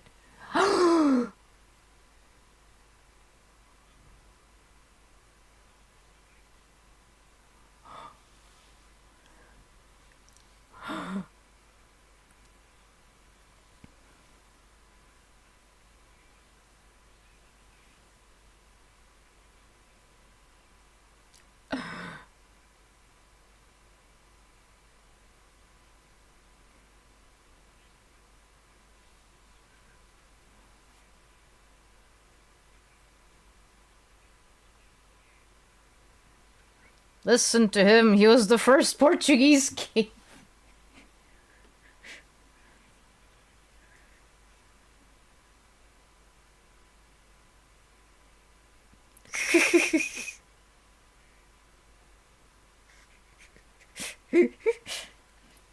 Yeah.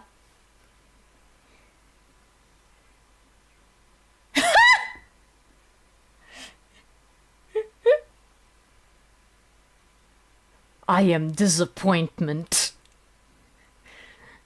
I mean, either that or I'm just gonna give you...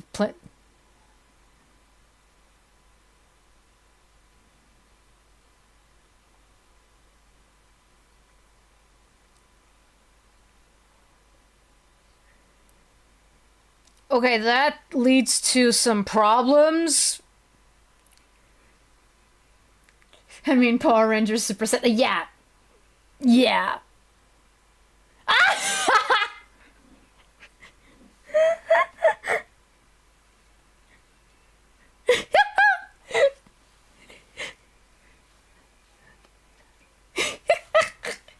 Imagine if he gave up.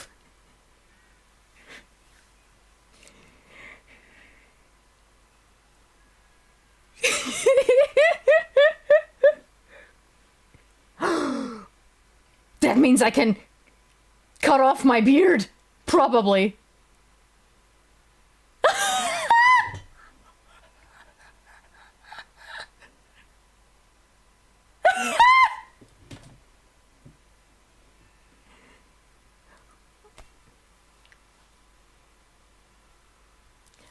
Uh, my lover! He needs me! Yeah, like, Portugal would never be the same.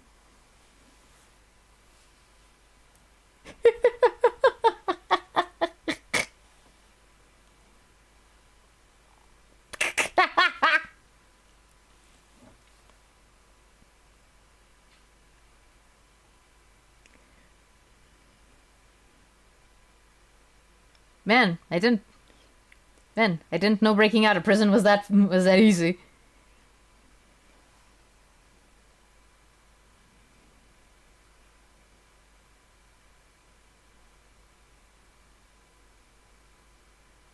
Smile, smile.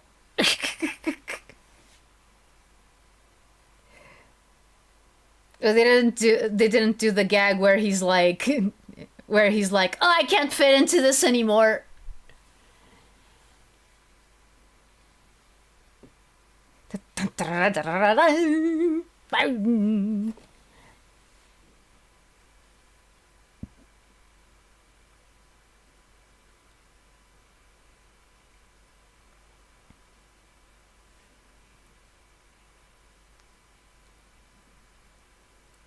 His waistline is so low.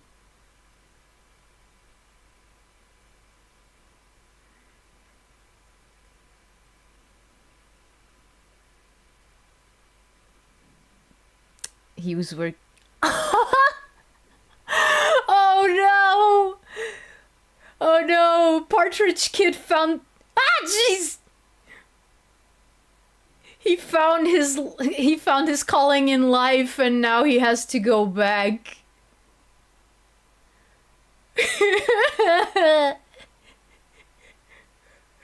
No! Bring him back! Put him back!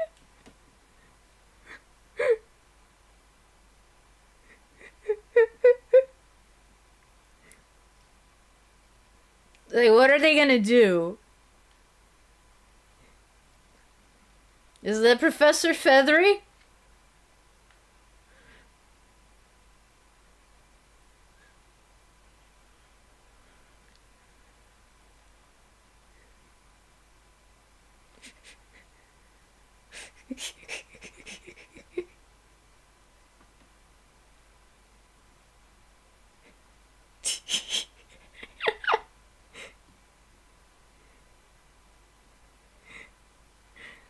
So it's a radar specifically for detecting where Salazar is.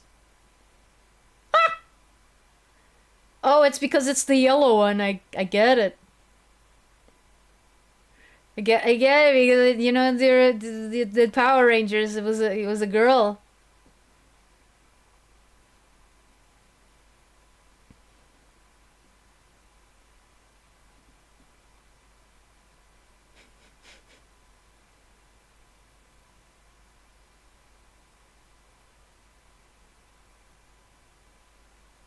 I mean, that is kind of true. World War II! It was World War II subtitles. The call of the red-tailed hawk! Wait, it can't be red. Red is a communist color.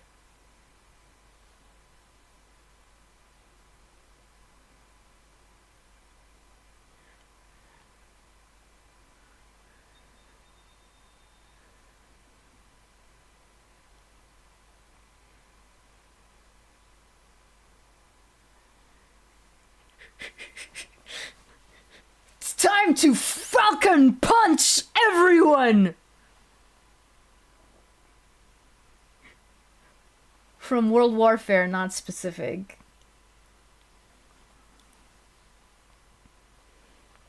You should have brought in the Commun Ninjas, dude. Oh, wow.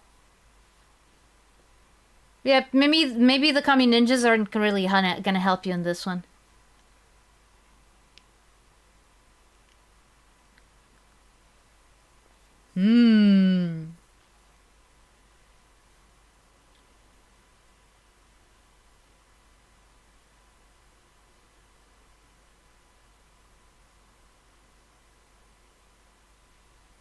Oh, I just noticed what his weapon is. Ah! Ah! I don't know why we don't try things. I don't know why we don't try ideas twice.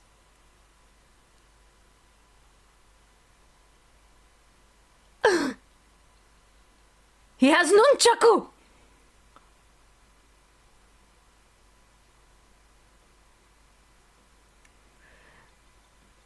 Like, I love these guys' outfits. I'm just gonna say that.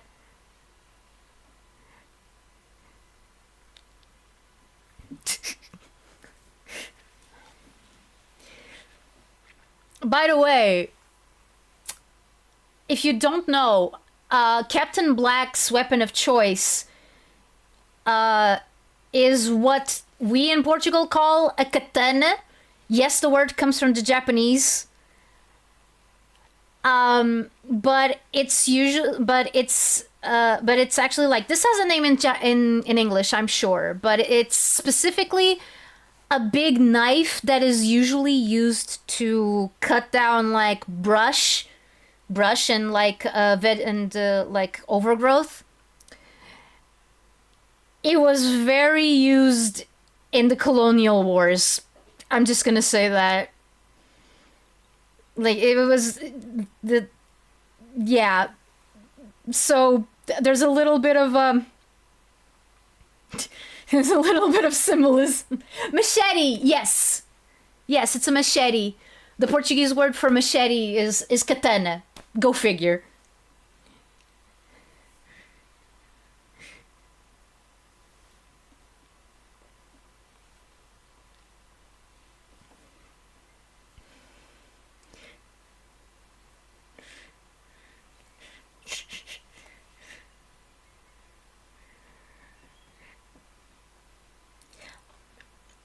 Oh, and the outfit that Partridge Kids wears, that's based on the uniform of what was usually called Mocidade Portuguesa. It was kind of like the Portuguese version of the Hitler Youth thing. You guys remember that, right? Like, from World War II history. But yeah, so yeah, in Portugal we had like this equivalent. This movie may portray Portugal more accurately than I expected. I mean, it's all like taken with the best, like take it with the massive grain of salt. But yeah, like, it is a massive parody. It is a massive parody of Portugal as it was back then, or what it wanted to be. So yeah.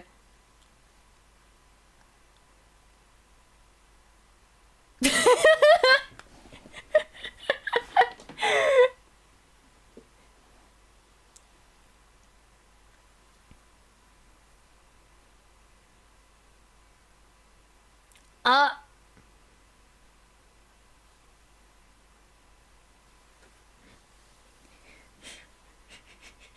the whole mine. Yeah.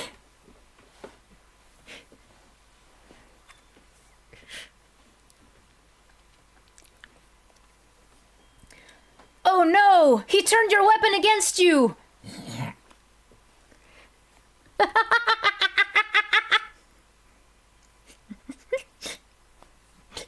It's working perfectly! Okay, pink guy, what else are you gonna take off?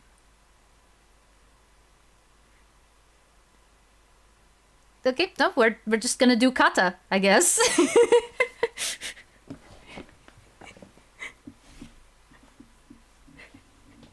Yeah, that's what I was wondering too.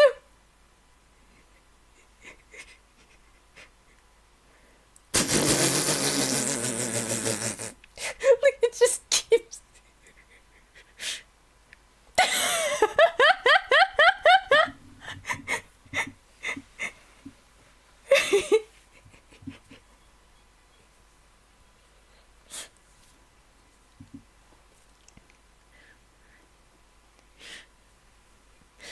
See, and this is where the budget went. This is why this is why we can't have nice things. This is why Portuguese cinema is the way that it is, because all the money went to just this. Just this. Oh no, Pink! Oh no, he's dead! Oh, dang it!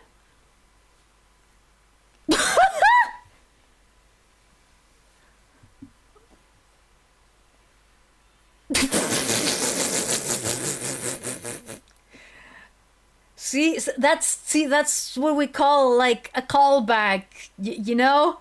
Like because he defeated him the first time by poking him in the eye, and then he did the same thing again.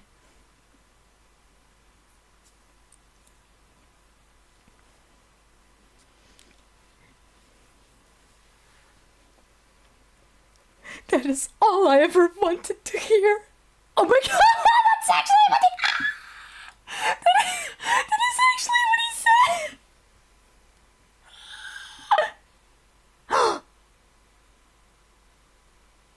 No! No, Partridge Kid! He had found his happiness! He had found his happiness! No! Spanish cinema seems to do much better. Yeah. But again, it's not because we don't have the chops. We do! I mean, you're looking at this. What did you say, New Around?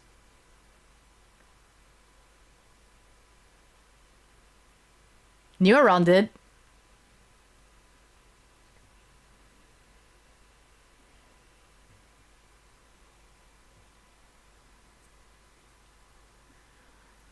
Hmm.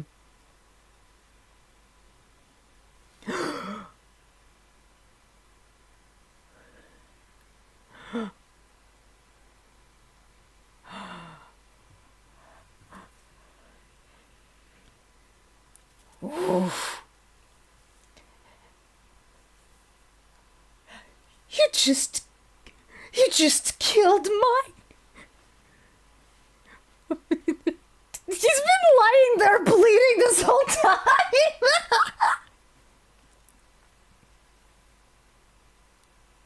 Oh. Tis but a scratch.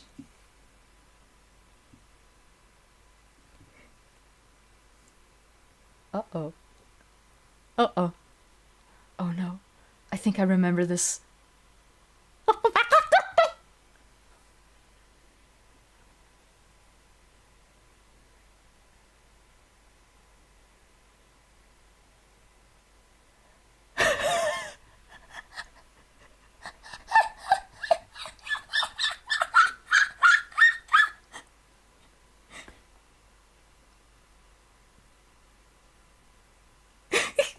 I'm sure. Eles comem tudo, eles comem tudo.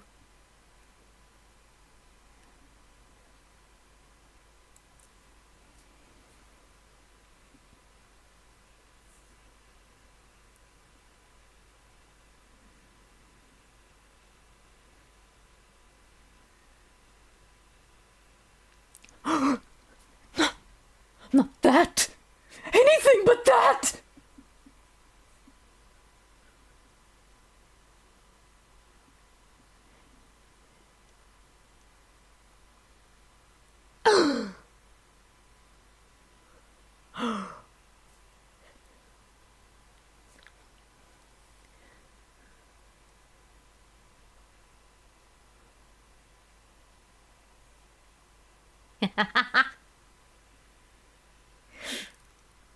Okay, he didn't say that they believe anything. He said that they believe any utopia.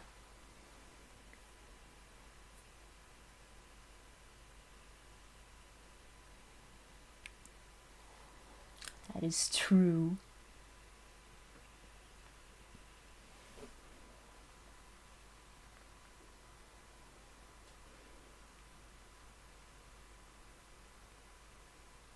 Which you said was that...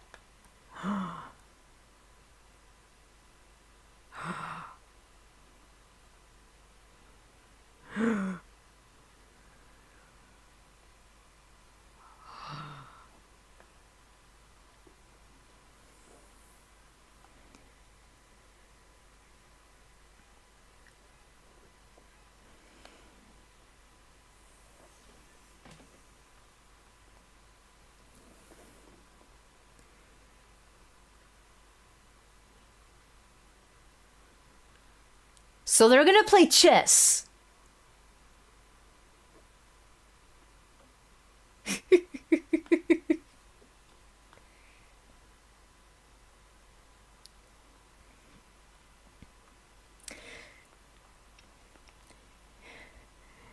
Enter the stunt doubles?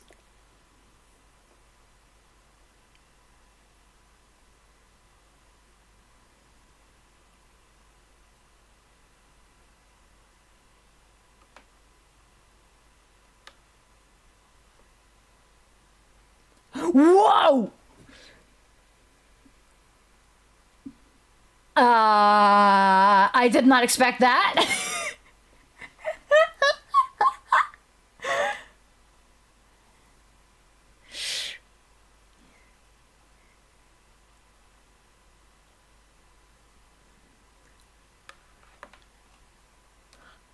Right, military ranks. They actually have meaning.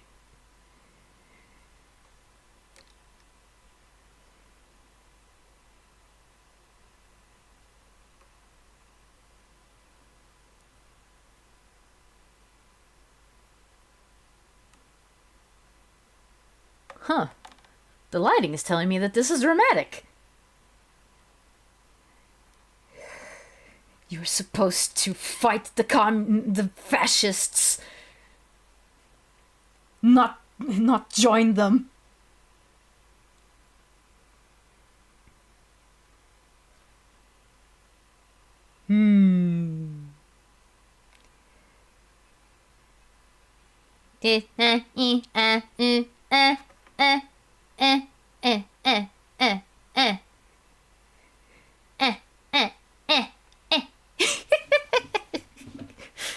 Okay, so maybe we don't need stunt doubles after all. Captain Falcon is the invincible army.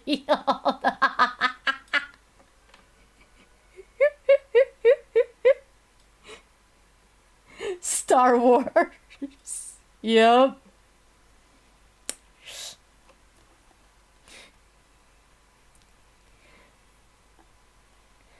Ah. Insert Duel of the Fates here.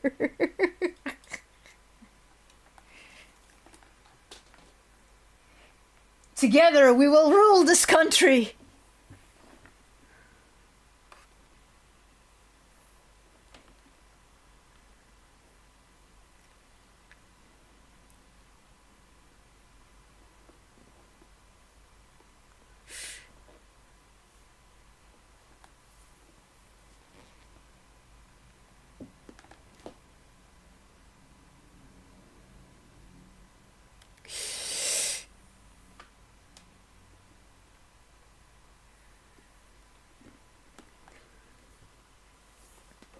Nice face.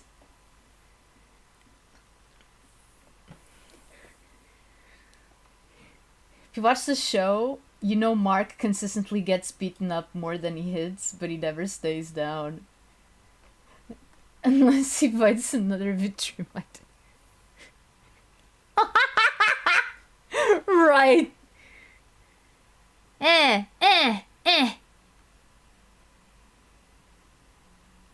Ow. Ow. Ow. Ow! Don't be too hard on him. He's like 30 years older than you.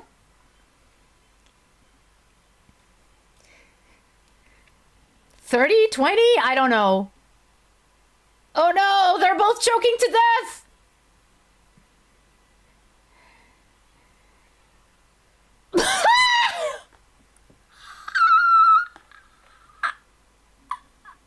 Oh no. I did not remember he said that.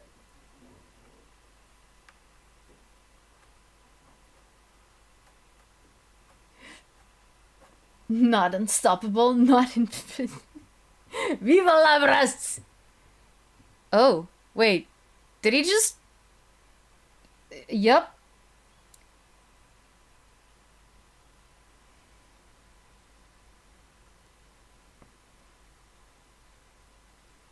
They just...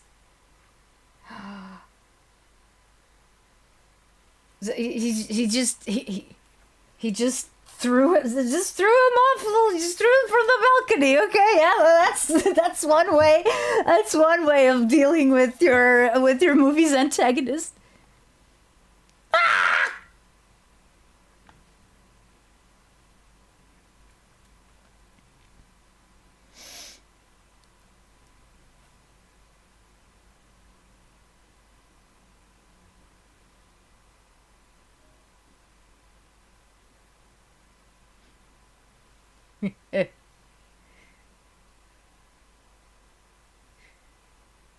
That was very Japanese.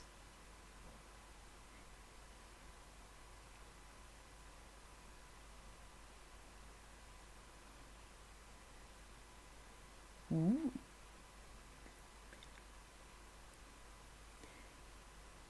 Oh, I didn't even have to say it. Like they just show it. Yeah, the uniforms.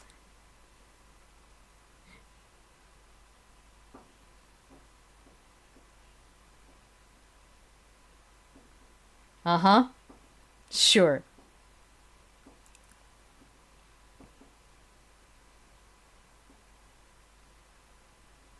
Uh-huh.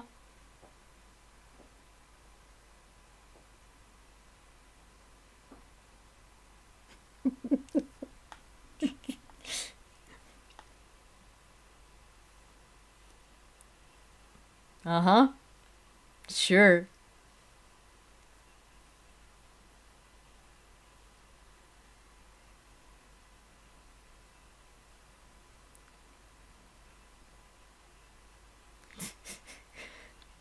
That's what it looks like, doesn't it? Yeah. Oh, they actually said that.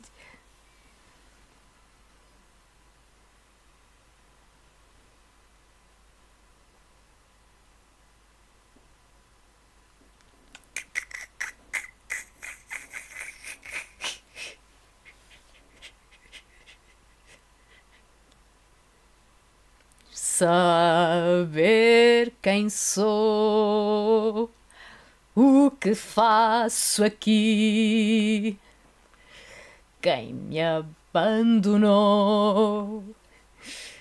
de quem me esqueci. Perguntei por mim e saber de nós.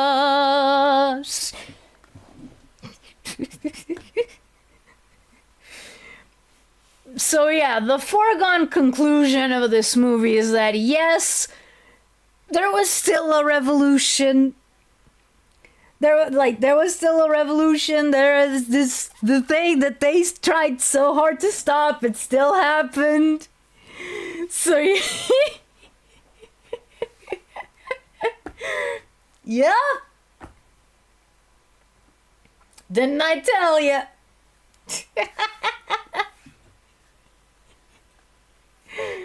Okay, I don't think that there's a post credits. I don't think that there's a post credits scene. Fortunately or unfortunately, by the way, these are all actual pictures from the 25th of April, 1974, which is when the revolution actually happened.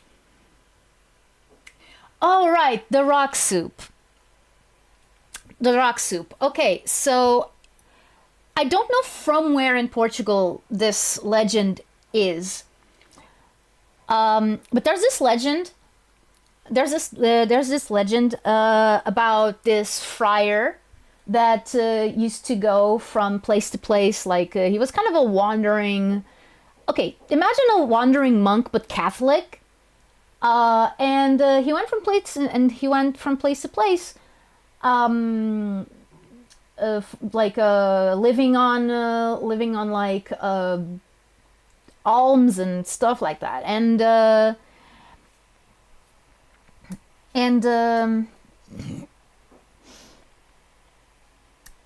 but he was also a bit of a of a smart aleck. So there was this one place where they tried like berating him for his lifestyle, but it was, since it was working out for him, so he was like, oh yeah, Well, I bet that I can make the most delectable soup that you've ever seen just with the rock. Because I can perform miracles, you see. That's how I get around. And they were like, "Huh. Oh yeah, that's the actual picture of them taking down Salazar's portrait from the assembly."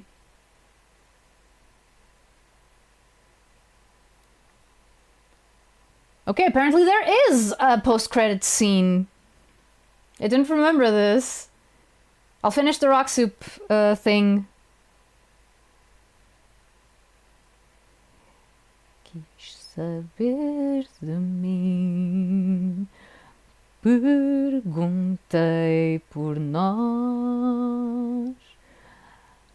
So apparently there was going to be a sequel with an ancient flamingo, probably. That's why he's painting his nails pink, I'm guessing. But we didn't have enough money. They didn't have enough money to actually go through with the sequel, which is a shame. I don't think I have ever seen this post credits scene, which is interesting. Okay, and yeah, that is the movie. Okay, so to finish the rock soup, to finish the rock soup thing, yeah. So the friar went like, oh, I can stop the counter. So the rock soup thing, yeah. The friar goes like, yeah, I can make soup with just one rock, and the villagers were like, prove it, and he was like, okay. So he asked for what's it called? He asked for a pot. Put some water in it. Put the rock in. He put it on the fire. And then after a while, he snisses and he goes like, you know what would really go well here? A pinch of olive oil. So the villagers brought him the olive oil. Something else that would go well here. A tiny bit of chorizo, Portuguese sausage. Like just a few slices, and they brought him, and he kept going like this. Okay, in order for this to really be good, he needs a little bit of this, a little bit of that, a little bit of that.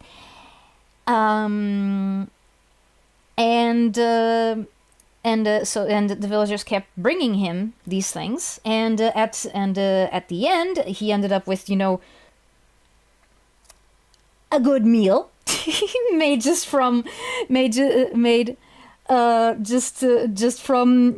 the rock, and of course, like, he ate everything. He left the rock, right? And the villagers were like, well, what about the rock? And he was like, "What rock?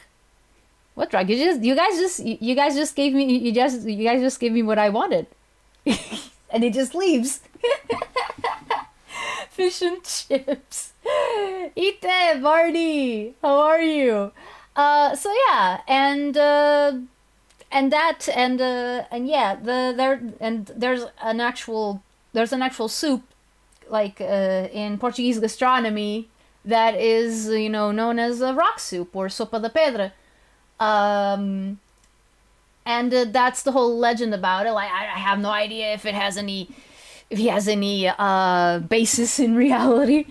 That's the whole story behind that. So in the movie, what we saw was basically literally rock soup, as in it was just water with a rock in it. So yeah.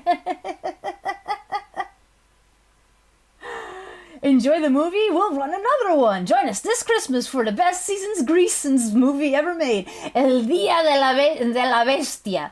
I don't know that one, actually. You're doing well for now?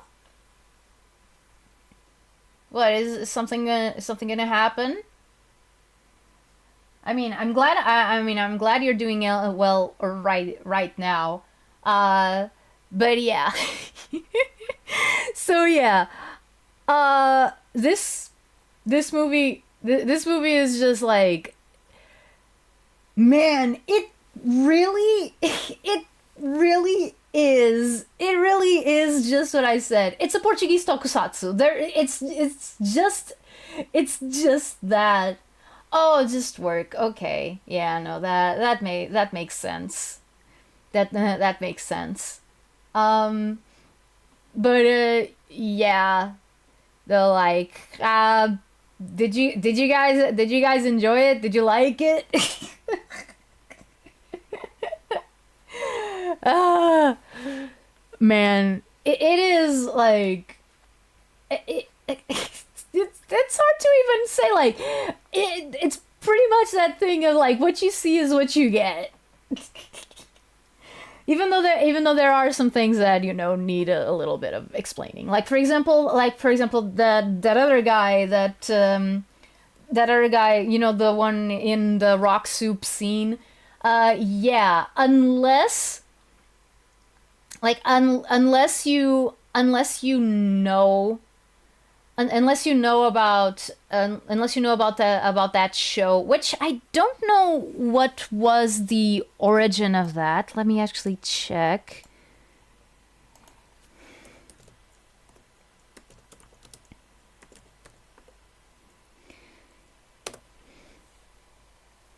Let me check.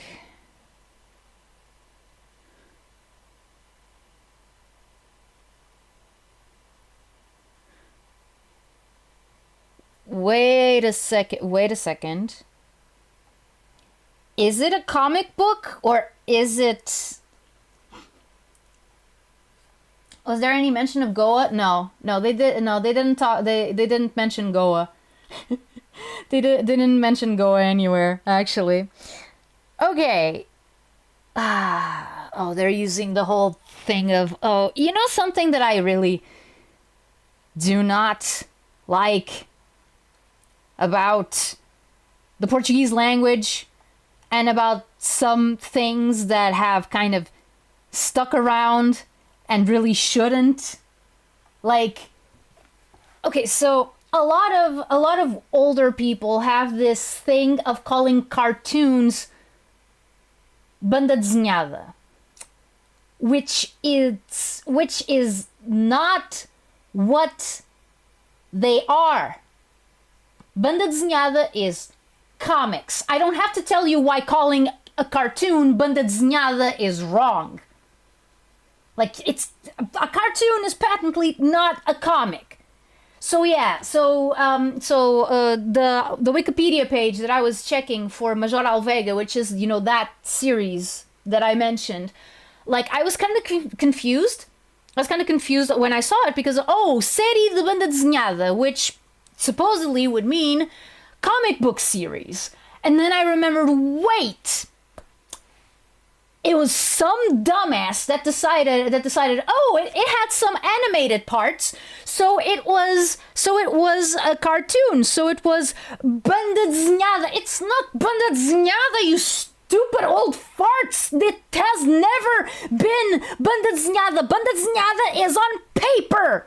Banda desenhada is on paper, it's on books, it's on magazines, it's on trade paperbacks. That's what banda desenhada is. It comes literally from the name. It's a strip that you draw on. Like, it's a strip. Banda means strip, desenhada means drawn. Drawn strip. Comics. That's what it is. It's not fucking cartoons. Cartoons are animated. Beauty and the Beast is not a comic book movie, you idiot. Okay. Angola's kind of out there. Like there is one time where Captain Falcon punches General Siegel, and he says, "Angola is ours," which was, kind of the rallying cry of, a lot of regime supporters, like people who also supported the war. Like, we have to protect our interests in Angola because Angola is ours. Angola is like Portuguese territory. Banana. Yeah. Banana. Banana desenhada, which that literally means drawn banana. Yeah, we're going to end pretty soon, actually, because like I didn't really have anything else planned for today, just a movie. It was a little bit disheartening having to stop right at the beginning. I am so sorry. I am so sorry about that. Like, it's not my fault. It was my connection. It was my connection that fell. But man, why can't things just go right? From beginning to end. When I want to make these little weird things, like these little like watch-alongs and whatnot. Like, no, there's always something that has to go wrong. By the way, don't look too much into what I'm saying right now. Like, yes, it is frustrating, but I'm not, like, pissed and stuff. Like, like, why can't things work the way that I want them to? Man, I hate everything. No, I'm not like that. No, I'm not like that. But yeah, I think, like, I don't know. Is there anything else? That anyone? Like, I have no idea how many people are watching. I have no idea how many people are actually watching. Like, does anyone in class have any questions about what we just saw?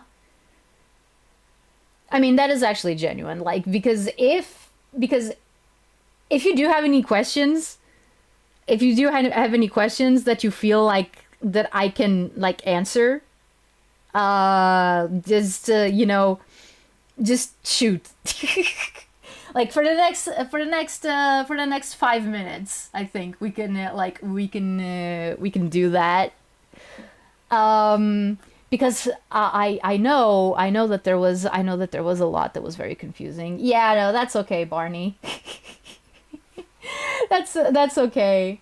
That's okay. Also, this is a day that I don't usually stream on. I usually stream on Tuesdays, but since Portugal Day fell on a Wednesday, I decided, okay, I'm gonna switch things up a bit. I'm gonna stream instead of Tuesday, Thursday, Saturday. I'm gonna do Wednesday, Friday, Sunday, which I still don't know if it's like a good idea, but hey, like, that way I can still do, the 3 streams and still have, spaces between them, because life is complicated. And sometimes I do think if I could like keep up a schedule where I streamed, like, I don't know, like 5 days a week, like some people do. I know that some people stream every single day, which, like, it's crazy to me. Like, I'm too much of an introvert to be able to keep that up. What did you guys watch? And did you know Godzilla and Evangelion are coming to Crossworlds? Do you like Persona? Okay. So that's 3 questions. That's 3 questions. Okay. So we watched a movie called Capitão Falcão, or The Portuguese Falcon. Because Capitão Falcão directly translates to Captain Falcon, and that's copyrighted. So you can guess that it's not, like, they couldn't call that movie that internationally, which is a scathing satire of Portugal as it was during the fascist, well, well, fascist-esque. There were some things about it that were fascist and others that were not. Like it's like weird. The Portuguese dictatorship was weird. But yeah, do not make do not make any mistakes. It was still bad. It was very bad. It was very bad. It was very bad for the people. But yeah, so it's a very, it's like the best way that I can describe it, and I decided to do, yeah, they basically do kung fu and karate yells. Yeah, like it's imagine it's a Portuguese tokusatsu. Like Super Sentai, Kamen Rider. Yeah, it's that, but it's Portuguese.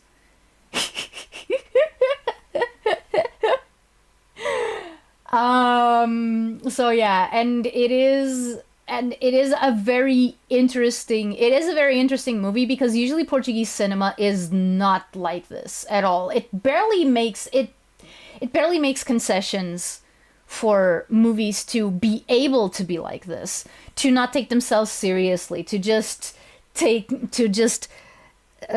pardon my French, take the piss out of everything, you know? Like, and like because a problem a problem with the Portuguese arts in general is that there is usually no middle ground between lowest common denominator, schlock, let's call it that, and avant-garde pedantic bullshit that only like 5 people out of 100 actually think that is interesting, and those 5 people probably work for the Ministry of Culture. So yeah, and a movie like this getting made is like a rarity. Like it is so, like, we are so lucky that this movie actually got made. Because there's other Portuguese movies that I would not feel as inclined to show you guys or to divulge to you guys, because they're either like stupid, just straight up stupid, or they're like super crass, or they're like remakes of older movies that in my opinion shouldn't even really have existed, etc, etc, etc. Like I could talk about this for, well, probably not hours, because I don't actually know a lot of it. A lot of these things that I'm saying I could be talking out of my ass. Hello, holy potato paladin. What anime are you watching? The Captain Falcon.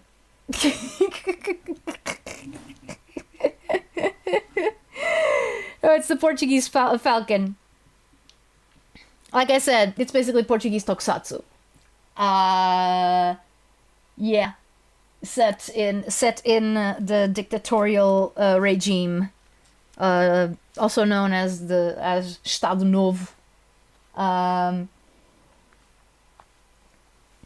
Like way back in the 60s. I mean, way back, like. One's sense of time needs some adjusting. But yeah, okay. So that was the first question. Did you know Godzilla and Evangelion are coming to Crossworlds? Yes, I did know. I don't know why though. Like, why? Of all the franchises that you could bring to Sonic Racing Crossworlds, why Godzilla? Why Evangelion? I am kind of flabbergasted at that. Like, how and why? How and why why, especially, well, not how. How is, like, companies talking between each other. The why, though, that is the question that stumps me. The better question is, why not? I mean, yeah, like, if you reply with that, then yeah, I guess that anything would be fair game. So, yeah. Also, do you like Persona? Okay, so my brother is the biggest Persona fan in the house. I like it. I like it. Okay. Like I like Persona. I like Persona. I like what they do. I like how they work. I like how they work with their characters a lot. I like the biggest thing to me about Persona is how they manage to make the characters feel alive, I mean, that's part for the course, with the confidants and stuff like that. That's the whole point. Is actually, making you attached to the characters. And I'm not just talking about the main characters, but the main characters are also very well written. So yeah, like, I can't really say much in terms of gameplay because since it's an RPG, since it's an RPG, I mean, you kind of have to feel it. Like, for example, if I had never played Final Fantasy X, I wouldn't be able to tell you how I feel about Final Fantasy X in full. Like, I could tell you that, oh yeah, I like the story, I like some of the some of the themes in it. And I also like the characters and whatnot, but I wouldn't be able to tell you how it feels as a game. And Persona, for me, is a franchise that I've only watched my brother play. So I can't really say how it feels. I could play Persona 4, the original, on stream because my brother does have it for the PlayStation 2. And I have thought of using, a little bit of algorithmic synergy and playing a bit of it just,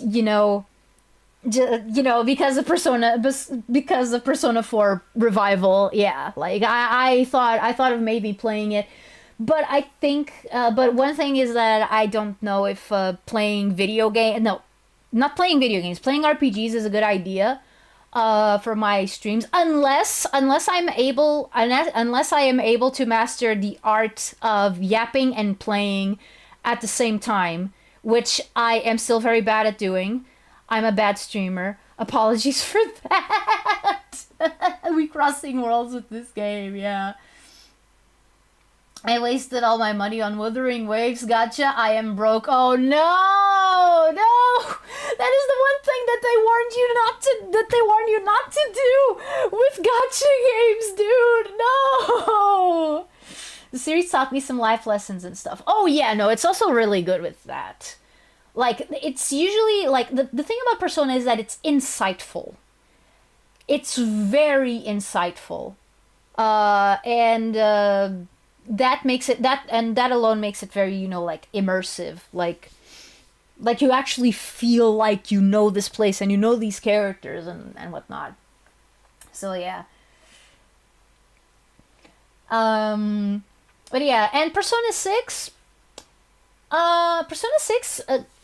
So the teaser gave me horror vibes. I'm not sure if that's what they're going for. Also with like the radioactive 6, didn't really help.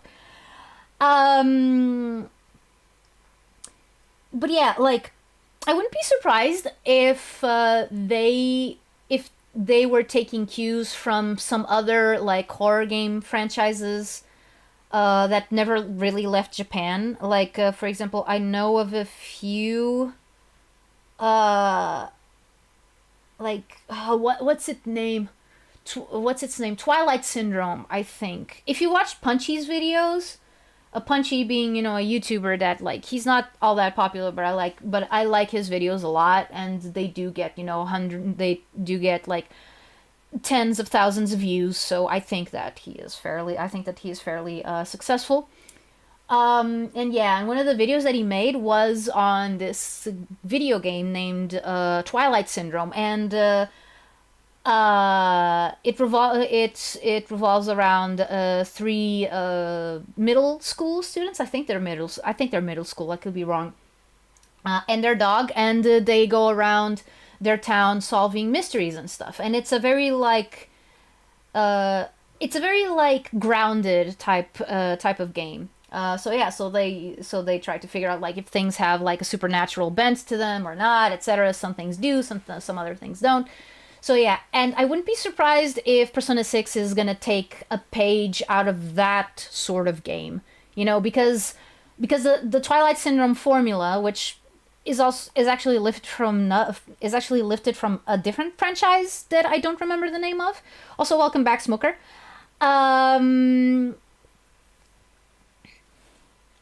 like so I think that it lends itself pretty well to the Persona formula of you having like, okay, so there's this year and you have to manage your time, and you have to manage your confidence, you have to manage your resources and your party, and you go along with the story, and the story is like sectioned off into different arcs, so to speak. I think that it worked really well. So that's kind of what I'm expecting slash hoping for. I'm not a Persona expert. I have never actually played the games.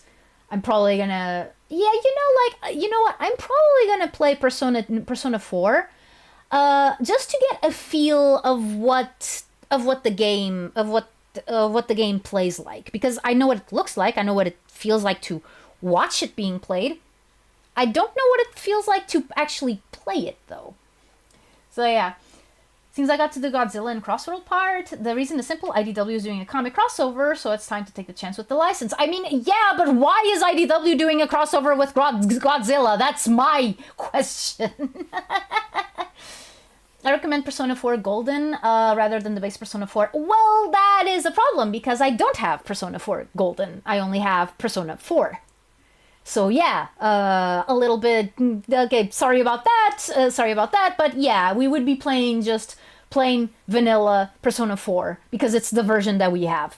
Like, and, I don't remember, like, didn't Persona 4 Golden come out for, like, the Vita or something? Yeah, like, I don't have a Vita. I don't have a PlayStation Vita. Okay, there's a lot of downtime in RPGs, and there'll be interesting moments that can lead to conversation. I mean, yeah, no, that is true. That is true.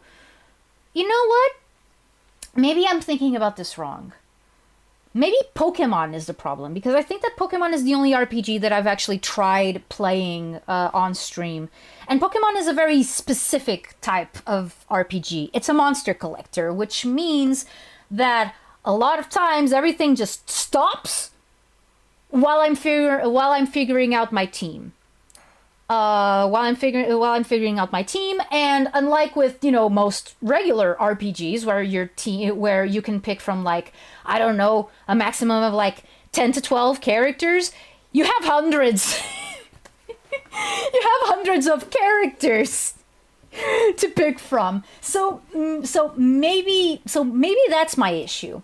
Maybe I should just get off my fat ass and finally play Final Fantasy IX for the stupid PlayStation 1. Dang it. Just play this stupid game. You love it so much. God. So yeah. Yeah, that is true. I hope they go darker like they used to in Persona 1, 2, and OG 3. I think that in Reload, Persona 3 Reload, I don't think that they eschewed a lot of the darker things. I mean, they did make it so that some things can be less dark, but I don't think that the game lacks darkness. At least not that I can see. 9? Surely there are no releases after. I just mentioned Final Fantasy X. Where were you? Hello, Antosh, welcome. We just finished watching the movie. Now I'm just chatting a bit until we hit like I don't know, 9:30. What time is it? Let me actually check. Oh, it's actually earlier. It's actually earlier than usual. Okay. Yeah. No. Well. Yeah. No. Now we're just yapping. Now we're just yapping. Oh. Since you're here, Kradantosh, I have to show you. I have to show you.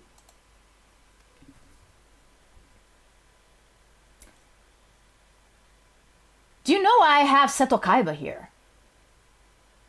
Do you know I have Seto Kaiba and Pupish from Sesame Street here? I'll leave you to that. And in the meantime, okay, let me see. Final Fantasy 15 is good, but I don't think Atari Potato PC can handle it. No, it can absolutely not. Absolutely 100% not. Final Fantasy 15 is not something that my computer can run. I mean, it can run it probably, but I can't stream it. Like I can't stream it.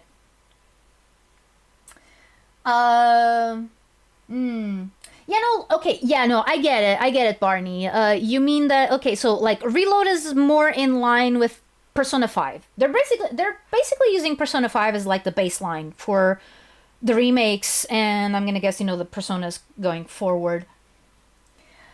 Um, but yeah. Oh, and about Godzilla, anywhere Miku is, Godzilla will be there. Sonic, Miku, and Godzilla seem quite a linked trio. Oh, now that you mention it, yeah, there is a Godzilla look-alike in Project Diva Megamix. It's in the song Gigantic Girl, I believe. So yeah. Okay, let me see. A lot of the themes from each game do overlap in some way, but they make sure to be distinct with their focus. Oh yeah, 100%. I play Final Fantasy 9 when you can play the Final Fantasy Gacha and be down in the hole with me. No, I'm sorry. No, I am not gonna. I'm not gonna play Final Fantasy Gacha. No, I'm sorry. The only Final Fantasy Gacha that kind of piqued my interest was the one where Garnet finally got a voice actor. Which I do not remember which one it was, but I do remember that it had spoken lines and stuff, which means that, yeah, Garnet got a voice actress, Zidane was voiced by Romy Park, and everything was okay in the world. And I love that, because Zidane is one of my favorite fictional characters, and Romy Park is one of my favorite voice actors in general, like, across all the languages that I know voice actors from. So, yeah, seeing those two things together just makes my heart sing. It's just like, oh, I love it so much. That made me so happy. Because at first I thought that in the city Zidane was going to be voiced by Junko Takeuchi, but then it came out there was Romy Park, and I was like, that's so cool. That is so cool, dude. But yeah. Yes, Popish, the best fictional character with the best fictional name. Yes. I'm finding even more people that loves Final Fantasy 9. Seems it's better than what they said back in the day. Oh, definitely. Like 100%. The thing is Final Fantasy 9 at the time seemed like a step backwards because, okay, so Final Fantasy 6 kind of introduced the concept of steampunk to Final Fantasy. But it was still mostly medieval. Final Fantasy VII was the one that went like, okay, no, this is all just gonna be, like, modern. If you actually look at the characters' like, profiles and stuff, they actually have birth dates. There is actually, like, a date where the game is supposed to be taking place. And I think that it's pretty close to when the game came out. I think. So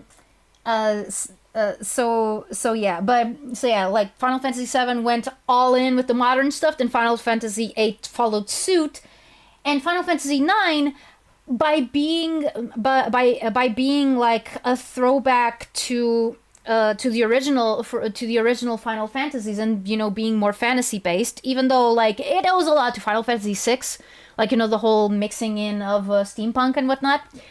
Um, but yeah, like to the people at the time, they didn't understand why did they shrink the characters. They did not understand. They did not understand why the story was suddenly like a fantasy with like princesses, with princesses and mages and all of that. Like they didn't get it. They were expecting, I think that at the time people were expecting something like more akin to like, I don't know, Akira or Ghost in the Shell, because that's where it seemed like the Final Fantasy franchise was heading. If you only had like 7 and 8 to to draw your assumptions from. So yeah, like to the people who knew the earlier Final Fantasies, it felt like a step back. To the people who didn't know, it was just a whole bunch of what the heck happened? Why is everything like this? Why is my protagonist tiny? Why is my protagonist tiny? Why am I standing in the middle of the ocean up to my knees in water riding a chocobo? This makes no sense. So they underestimated this. I'm saying this because I have yet to play it. Yeah, Kefka did nothing wrong. Probably. I mean, we need to check the records. Oh, they were all doctored. Oh boy. I guess we can't prove that Kefka did all the bad things. Oh well. I wonder who could have done this. It was Kefka. Kefka had access to the things. Oh, by the way, Kranantosh, sorry, I kind of left you hanging, and I left everyone else hanging, like wondering just what the heck is Seto Kaiba doing here? Okay, I'll just cut to the chase. Seto Kaiba and the Portuguese Big Bird share a voice actor. That's it. That's it. The guy who was in the Big Bird suit in Sesame Street, in the Portuguese version of Sesame Street, a few years on the line, was in a recording booth, recording. Exódia! Nunca ninguém conseguiu invocar esse monstro antes! Which is a line from the first episode of Yu-Gi-Oh! In Portuguese. So, yeah.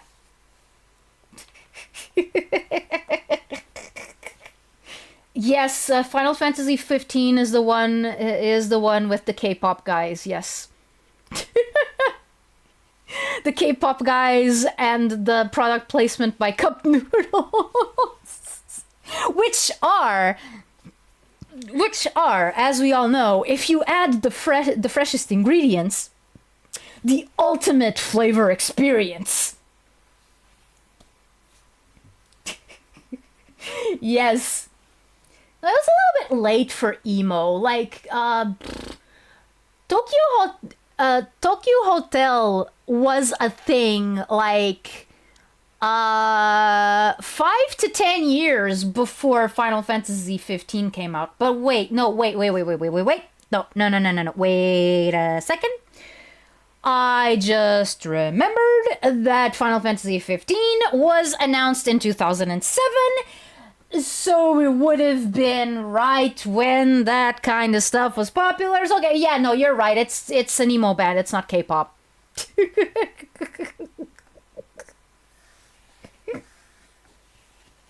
Where's Bill Cowlitz?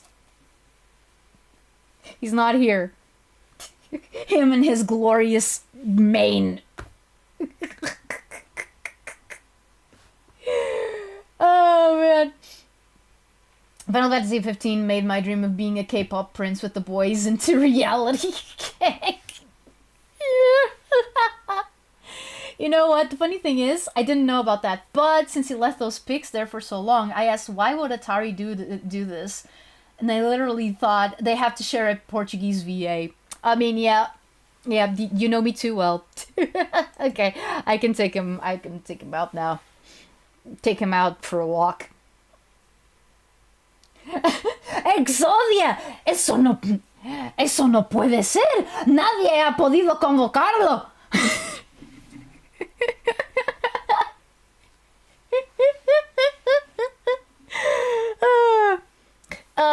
By the way, just to clarify any confusion, no, the same guy doesn't voice Sprigatito. He doesn't. He's not. Was he ever in Pokemon? I don't think so. I don't think he was. Let me check. Wiki Lubragens, help me out here.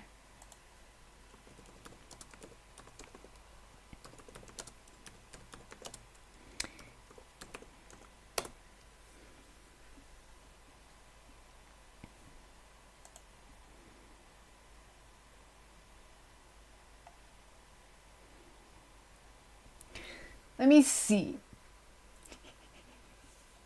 Pity he doesn't. Yeah, no, but I don't think that they don't dub Sprigatito's voice in any version, I think. Wait, no. Any version that uses the English name. Any version that uses the English name, because I am pretty sure that German and French, they have their own versions. So yeah, it's entirely possible for someone who played Big Bird to voice Sprigatito, even though that I think would only make sense if they were like a woman. Because I mean, look at that. Does that look at that face? Does that look like something that would have a voice actor instead of a voice actress? I think Final Fantasy 15 is one of the rare games on Final Fantasy where you can play the antagonist story on DLC. That is so weird. Okay, let's see. Okay, so he voices Mafalda's dad? What? Mafalda's dad.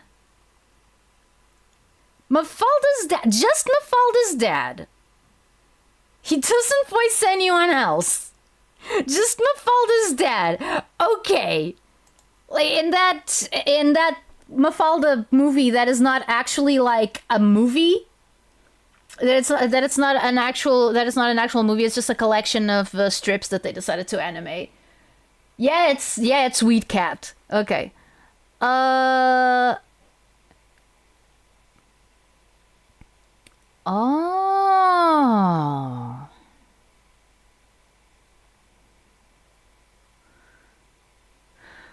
Okay. Yeah, he was also in Shinzo. Remember Shinzo? Remember Shinzo? Whoa. I think I surprised someone like a few like in some other streams because I actually knew what Shinzo was. And a lot of people just don't. They don't even remember that that's a thing that existed. Okay, so he voiced a guy. He voiced a guy in Shinzo, like I think it was like the water guy, the one that was supposed to be like I am so serious and stuff. It's so funny. It is so funny that the guy who played Big Bird in Portuguese then went on to voice mostly like dark and brooding characters, he was also in Power Rangers Time Force. He voiced the main villain, Rancic. He voiced the Quantum Ranger, which again is another character that is like, oh, dang it, oh, the future needs to be saved and stuff, and blah, blah, blah. And then he also voiced the Blue Ranger, who I don't remember what he looked like. But yeah, and then in Wild Force he voiced the main villain again, and he voiced the Black Ranger.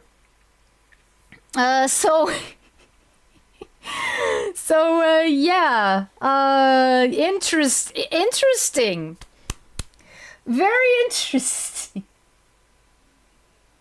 Popos is quite dark, though. I mean, I don't think that I don't know. I don't know if the Portuguese version of Sesame Street ever did like an equivalent to the episode where everyone has to come to grips with the fact that Mr. Hooper died. You know, like just the whole episode about like death.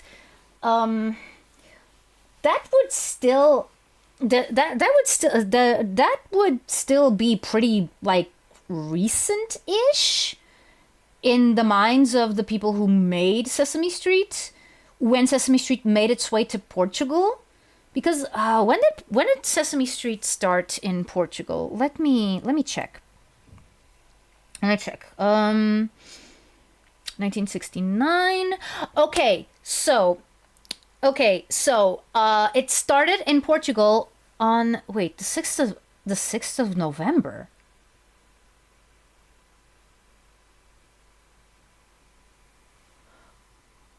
Oh.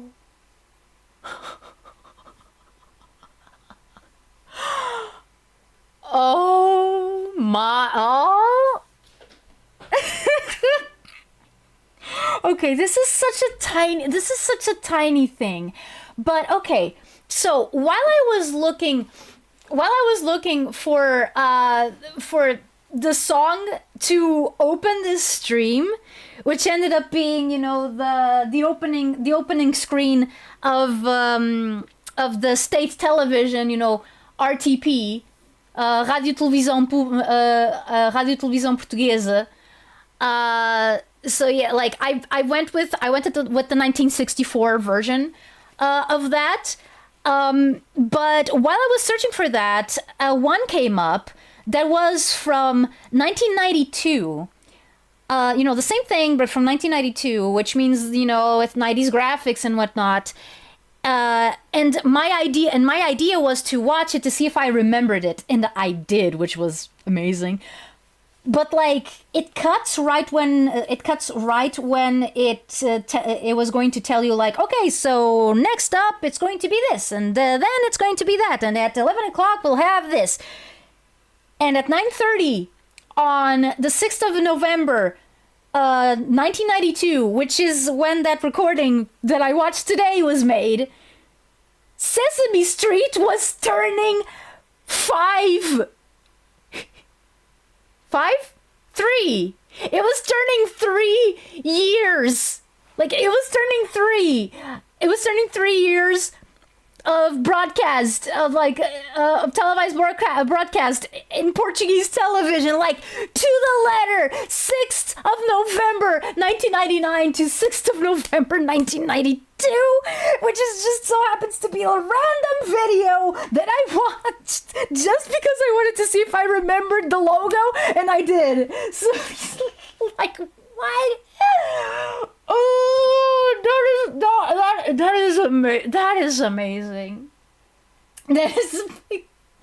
I knew Big Bird is hiding his villain tendencies. Oh yeah, yeah.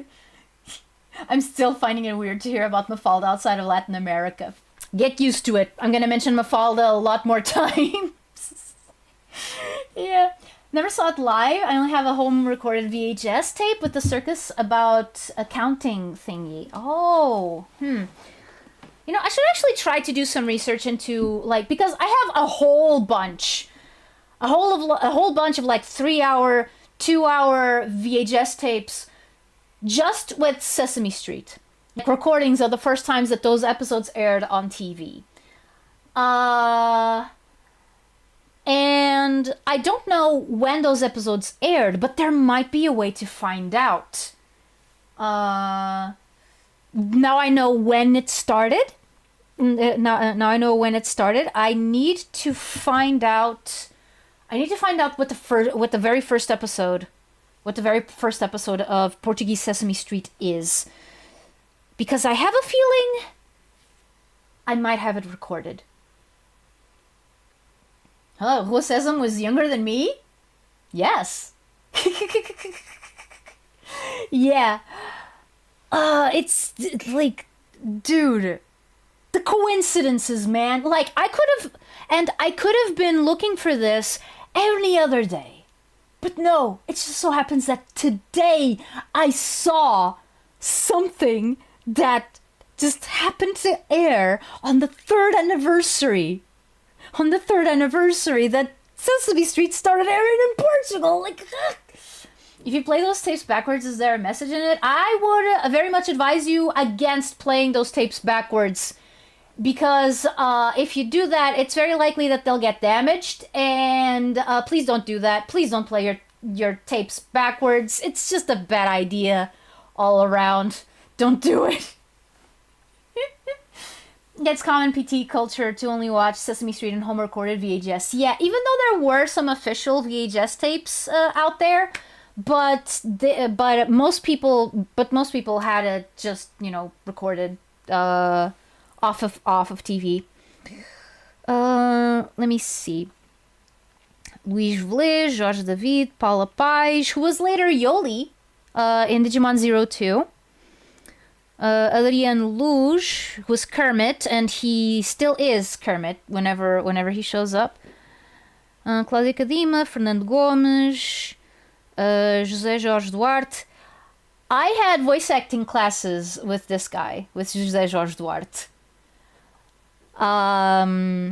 During a time where I was kind of sad, where I was kind of sad and kind of wondering, like, oh man, should I even try still doing dubs and stuff, because all the stuff that I liked about dubs and dubbing and stuff, it's all in the past. Like, I don't like any of the stuff that's being done now.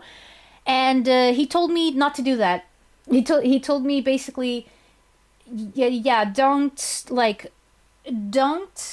don't disparage, don't throw away what's being done now just because you're yearning for some glory days of the past. Like, what's done is done. I've thought of contacting him so many times, because he works at a studio that mostly dubs movies. And movies is a thing that I could still do, because a recording for a movie, it's like, unless a recording for a movie, it's not going to be like a recording for a series. Like, for a recording for a series, you're gonna have to be there like almost like a bunch of consecutive days, or like various times, across a few weeks. So yeah, it's a bigger commitment. But with movies, usually you can wrap them up in like 1 or 2 days. Like, just an afternoon or two of recording, and they're usually done. That's my experience. That's my experience with dubbing, with voice acting in movies. Wise Words seems like a nice dude. He is. Yeah. I mean, that's one of the reasons why I kind of wanted to contact him. José Pedro Gomes, Miguel Guilherme, General Siegel. General Siegel was in Sesame Street. Haha. Manuel Cavaco, Rui de Sá, someone else that I had voice acting classes with, Rui de Sá, who voiced Ernie in Sesame Street.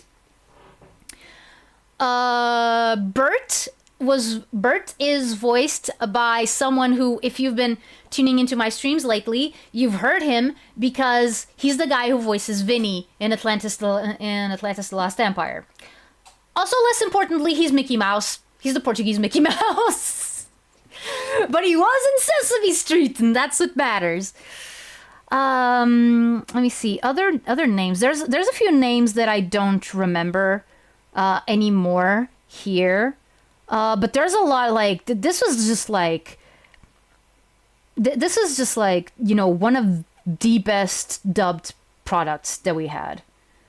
Okay, so we had Ana Bola, Ana Ramalho, don't know who that is, António Feio, legend, António Marques, Argentina Rocha, Aristides Teixeira, Carlos Alberto Vidal, I've heard of him, don't remember where. Carlos Cruz, what? Carlos Daniel, what? Carlos Daniel, as in Carlos Daniel as in the guy who does news nowadays? That Carlos Daniel? What? I'll contact him if you want, Atari, but it'll probably land on his spam folder. Like, oh man. I don't remember. Did we get his phone number? Like, because I remember, because I think that he handed his phone number to all of the students. Let me check.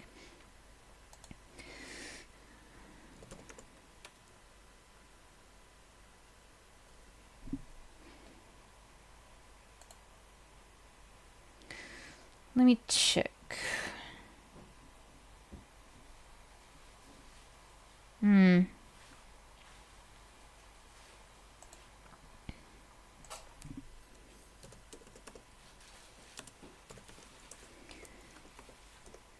If I had his phone number and then I lost it, that is stupid.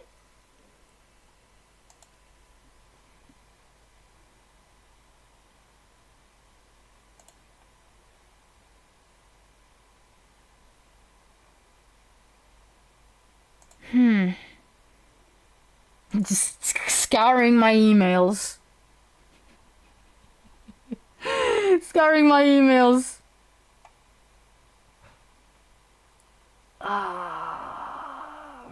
Really?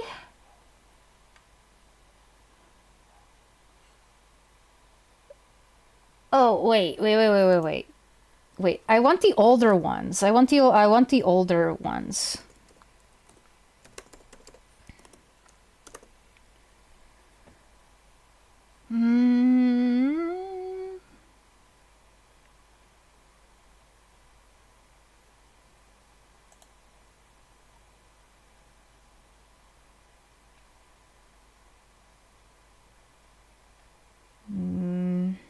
No, that's too early.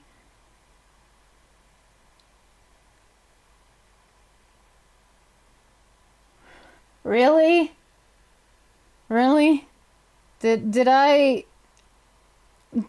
not get his phone number when I should?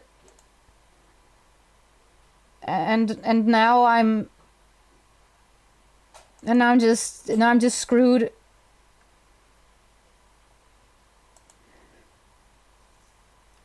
Let me just make a. Okay, I found a phone number, but I don't know if it's his. I don't know if it's his phone number. But yeah, no, because again, I wanted to contact him again. I don't even know if he remembers me. He's probably had so many students since I had classes with him. But yeah. It's probably an Atari's old phone. The one that went down the toilet? No, because that was before I had that. That was before I had that. Okay.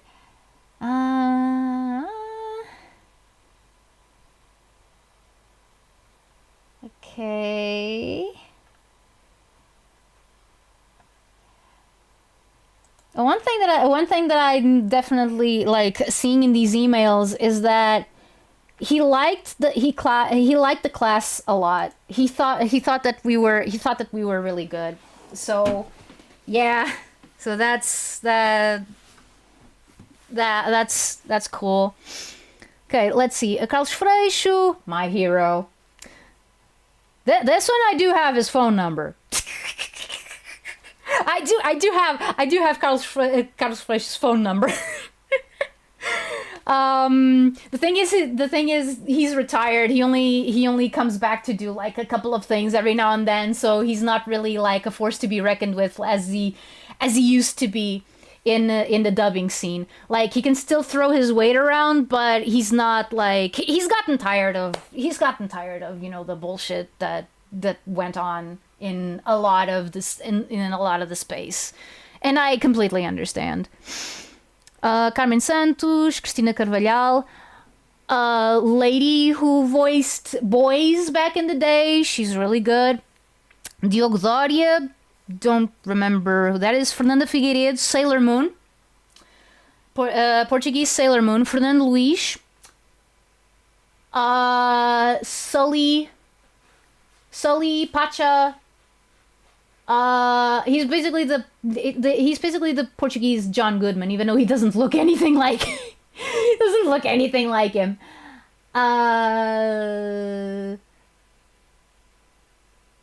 Hades. He's also Hades. He's also the Portuguese Hades.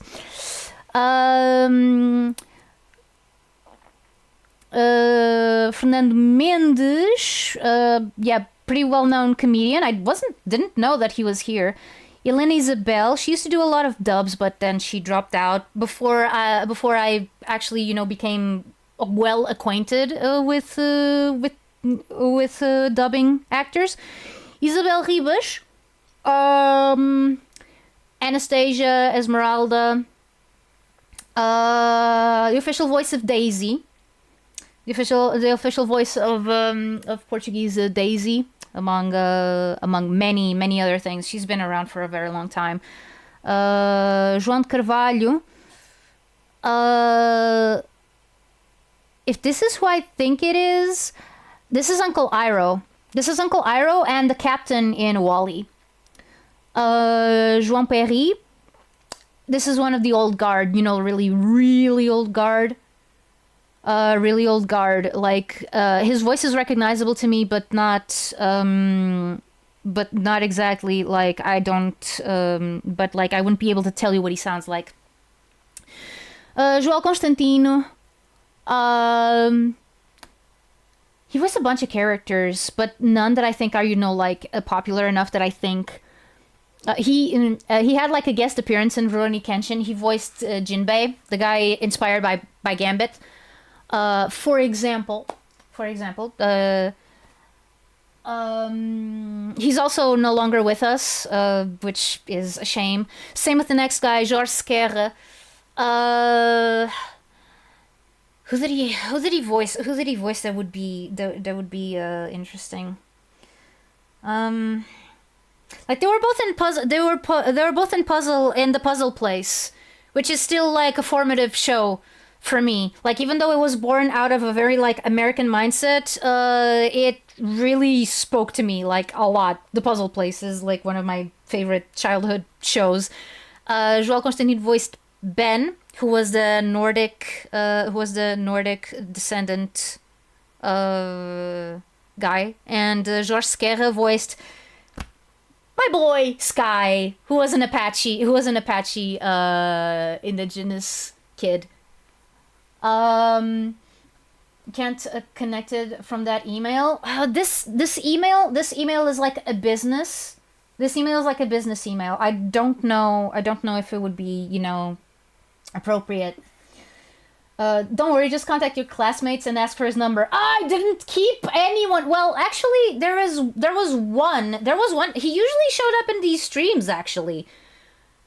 Sometimes he showed up. And he was one of the reasons, actually, why I decided to do the Snapcube thing. Because while we were in that workshop, he kept pestering me to watch it, and I never did while we were in the workshop because I had other stuff that I was worried about. So yeah, Atari knows so many dubbing people. Yeah.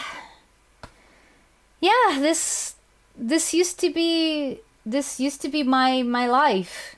This used to be the thing that I wanted to do, later in life. Before I realized that no, you can't actually make a living out of this. Let me see. José Raposo.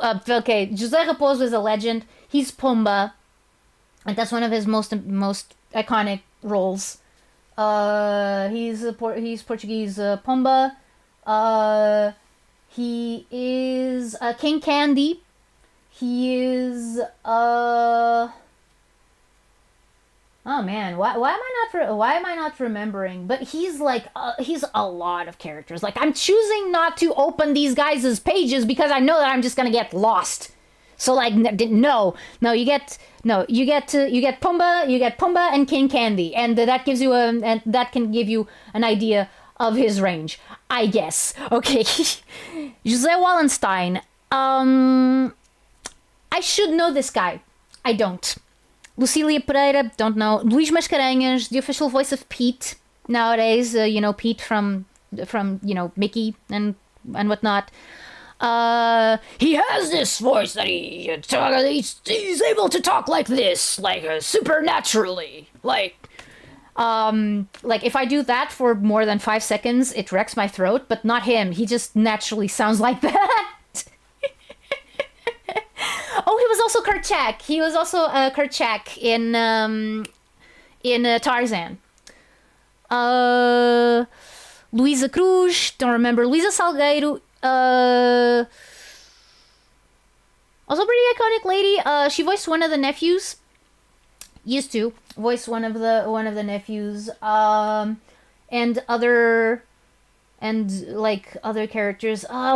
Who did she have any like iconic roles? She voiced a bunch of like additional characters for like Disney. But I don't remember if she ever voiced anyone like. I'm probably being stupid. Okay, Manuela Sanch, don't really know who that is. Margarida Rosa Rodrigues, I've heard this voice. No, I've heard this name. I don't remember what it is. Maria Alexandra, Maria Dulce, Maria Fernanda, don't know. Maria João Luís, original Portuguese Ash. The one that I always have in my mind whenever I think of Ash. It's him. I had voice acting classes with Ash's later voice actress, the one who carried him through Sinnoh to the end. I actually had classes with her. She was one of my directors for the actual role that I did in Portugal. No, in Portuguese Pokemon. But whenever I think of Ash, I don't think of her voice. I think of this girl, this lady. Like she was probably like 20 somethings, here, like in 1989. But yeah. Okay, so Mario Viegas, I've heard that name. I think I should know it. Natalia Luisa, Isma and Kala from Tarzan, at least. I know that she voiced other characters, but those are like the most. Paula Araújo, don't remember. Paula Fonseca, who did she voice? I know that she has like, the fairy godmother in Shrek 2. But she has other roles. She has amazing range. She has amazing range. I'm just gonna say that because she can voice. Because I think that there was one Disney princess that she voiced. Who was it? Or did she not voice any Disney princesses? And I'm just making stuff up in my mind. Atari got to know Ash Ketchum voice. Nice. Yeah, no, it was. Paula Nunes, don't remember who that is. Paulo B. Portuguese Buzz Lightyear. He passed away like a week ago or two, like at most. Very recently is what I mean. I don't remember if they dubbed it. I don't remember if they dubbed that song. If it just switches to the English when she starts singing. Pedro Alpiarce, don't know who that is. Pedro Pinheiro, the original Portuguese Scrooge McDuck. Also Zeus. Also Stinky Pete from Toy Story 2. Also Cookie. Also Cookie from Atlantis. And a whole bunch of other old guy characters. Like he's always been voicing older guys ever since I remember. Rita Blanco. Rita Blanco. Okay, she's not that well known by her voice acting work. Much like Miguel Guilherme, General Siegel, she is usually known for her actual acting roles, but she does have a few dubbing roles under her belt. The most iconic, I think, is Dory from Finding Dory. From Finding Nemo. Finding Dory is the sequel. So yeah, Teresa Madruga. I love this lady's voice. She was the original voice of Knuckles in Portuguese. Yes, Knuckles the Echidna. I showed a little snippet. I showed a little snippet of his voice in Portuguese, like in Sonic Underground. Yeah, it was her. She also voiced. Oh man, I don't remember like any movie roles that she did, unfortunately. But she did a lot of like, series and whatnot. Like if you know Monster Rancher, she voiced half of the female voices there. Sandra de Castro handled the others. They only had two women. They only had four people in that entire dub. In the dub of Monster Rancher, they only had four people, two women and two men, and they all did all the voices. And they were pretty interesting. They were pretty interesting people. Okay, so they had Teresa Madruga, this lady. She voiced Genki and Pixie, and a whole bunch of other characters, of course. I mean, the first half, then they switched the cast for one that I have no idea what went wrong there. But yeah. She was Knuckles, no wonder the name sounded familiar. Yeah. No, not Knuckles from Sonic Boom. Man, that would have been a trip. That would have been a trip, but no, Knuckles from Sonic Underground. But yeah, so yeah, the double Monster Rancher, yeah, it had her, it had Sandra de Castro, who is mostly known, she's like the official voice of Minnie Mouse, but she is mostly known as almost every single Disney princess, because I have no idea what is wrong with our casting department. What the heck? Why do you keep sending the same people to all the different movies? Like first it was Sandra Castro, then it was Barbara Lorenzo. But in between those two, I think it was Carla Garcia, or after Barbara Lorenzo it was Carla Garcia. Before that it was Carla Sa. I don't know who thought that having the same person voice all the leading ladies during a specific time span was a good idea. I'm pretty sure it came back to bite them in the ass when they dubbed Ralph Breaks the Internet, which who cares about Ralph Breaks the Internet? Okay. But yeah, Teresa Sobral,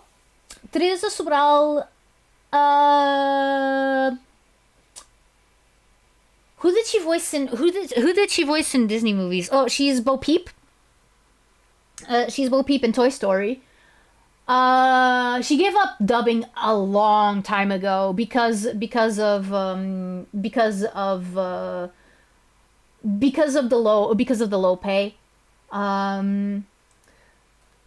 Like she only came back for like Toy Story 4 to voice Bo Peep, and then that was it. Like she didn't do anything else since then.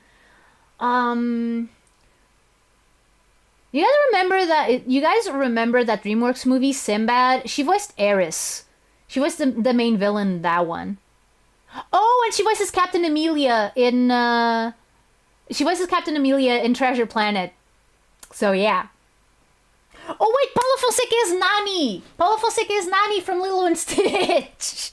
I knew that was at least someone that she voiced that I knew it was hidden right there, like, and people would recognize it. Yes, I know. Hell yeah, Atari can be a Disney princess too. I wish, but no. I don't want to go into details, but if some people find out the studios in which I was employed, well, one studio, actually, if they find that out, they're never going to want to have anything to do with me ever. Which honestly is one of the reasons why I am a little bit. I'm not sure if I should go back to dubbing or not, because the well is poisoned. The well is poisoned, and the poison runs deep. It's really hard. Like, and if it's not poisoned for one thing, it's poisoned for another. Like, there's a lot of friction and a lot of stuff that wasn't there when these people started working. That's what annoys me. That's what annoys me, and that's what I was trying to. That's one of the reasons. That's one of the reasons why I talked to José Jorge Duarte, that other guy who voiced. I didn't actually tell you who he voiced. He voiced Grover here on Sesame Street, but he's also Shrek, and he was also Slade in Teen Titans, at least during the first season. But yeah, those are just some of his roles. And yeah, and part of what I was describing to him was this feeling that it was never going to be like it was when these guys were working. Because when these guys were working, if you hear an episode of Sesame Street in Portuguese, you can tell that they're having fun. You can tell that they want to be here. You can tell that this is something that everyone believes in and that they want to be good. And that's something that it's just lost nowadays. Like, it's just lost nowadays, either because of pressure from higher ups to make sure everything is as squeaky clean as possible, which is the case of Disney dubs. Disney dubs haven't been good in a very long time. I'm sorry. Yeah, okay, bye, Kradentost, bye. I'm also gonna finish sooner rather than later. I wasn't expecting to go into I wasn't expecting to go in this deep.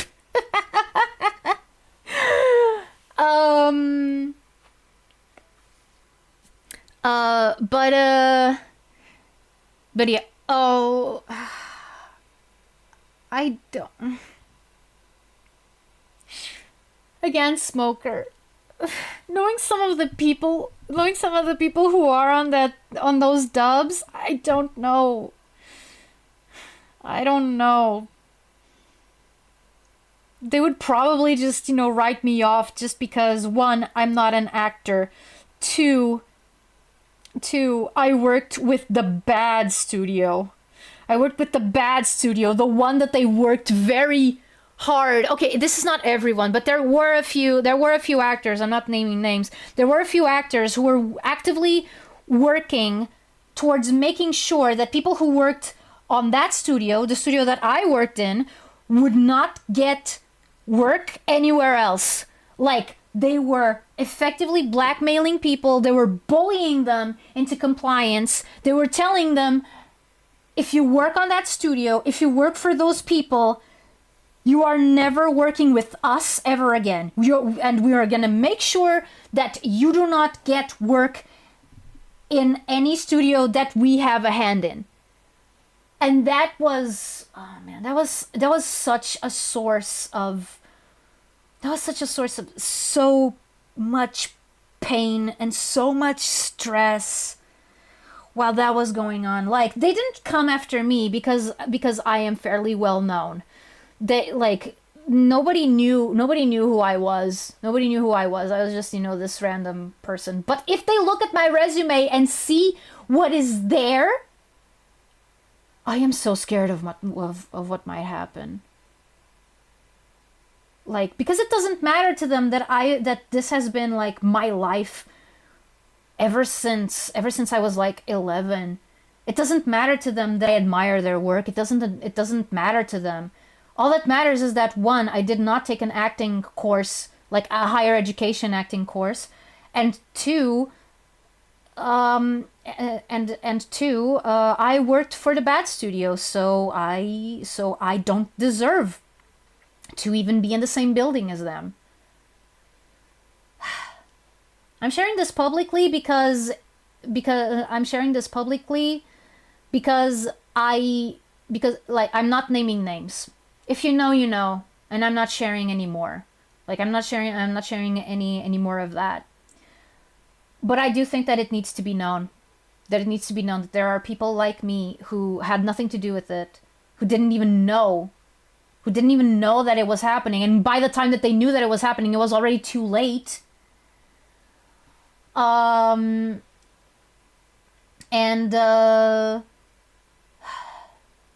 yeah, like, of course I have to tell the whole story. Like, the reason is that the studio wasn't paying the actors, because the studio was working on a model that the highest priority was, you know, paying the sound technicians and paying, you know, the staff of the studio, and not the actors, who are effectively, you know, freelancers. So yeah, that was always put off. That was always put off to, you know, the last possible second, which is also not good. Which is also not good. But I just cannot approve of the tactics that they went about to protest. Like they should have protested like themselves. They should not have gone after other people. Is my opinion. Like they should not have gone out of their way to make other people miserable just because they wanted to be. Because that's something that happens a lot in the acting business here in Portugal. There's a lot of actors who are miserable, and I feel like some of that misery also makes them want to make other people miserable, and that includes other people who want to join in the acting business or anything that has to do with the acting business. Like, okay, so we're miserable, so if you're not miserable, you don't deserve to be here. Like, but that's a different thing. That's a different topic. It's different from what happened. It's different from what happened of this specific instance that I just mentioned, that I probably shouldn't have talked about. But whatever, cat's out of the bag. I didn't mention names. I didn't mention studios. I didn't, like, if you know, you know. If you want to look for that information, go, by all means. Go find it. Just don't tell them that I sent you, and we're good. And we're good. It's fine. It's fine. As long as you don't make like any names public, be it actual any names. Don't make any names public. That's what I mean. Like, if you know, you know. And that's it. I believe you cut this before. No, I went into more detail. When I talked about that the other time, which is why I cut it. Did I cut it? Or maybe I thought of cutting it and I didn't, and now I don't remember where it is.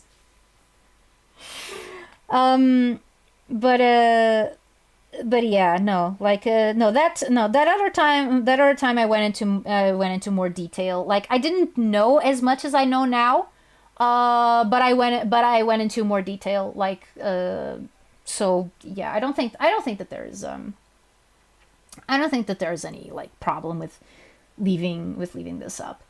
But you are the world famous idol Atari. Yeah. So is that bad? Yeah, but at least it's not nepotism or prioritizing proper profits for its shareholders, right? I mean, no, it's prioritizing your own tribe. It's prioritizing your own tribe above anyone else. Like, I do know that there is tribalism in the voice in the Portuguese dubbing industry. This is like something that is unavoidable. And then there are some really bad apples in there.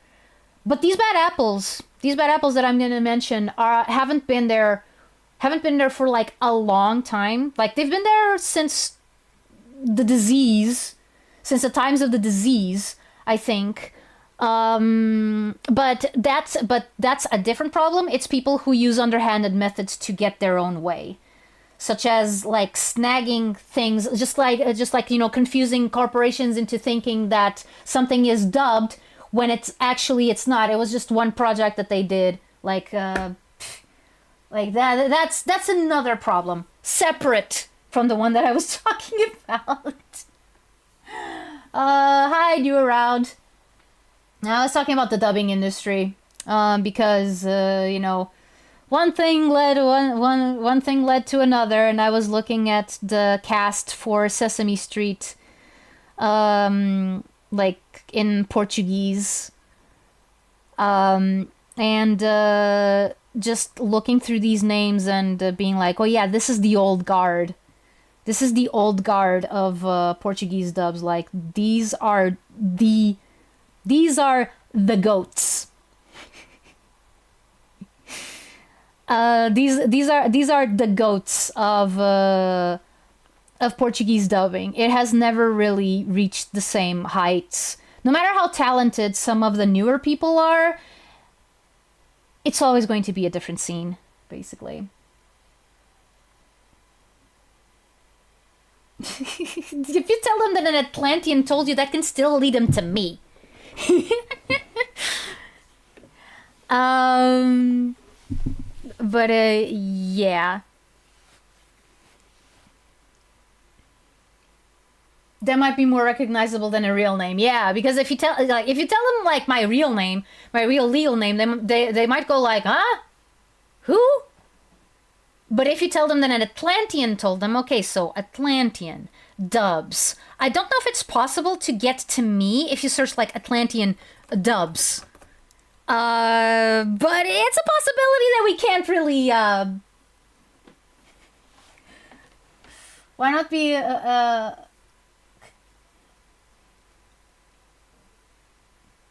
which you've also shared at least part of.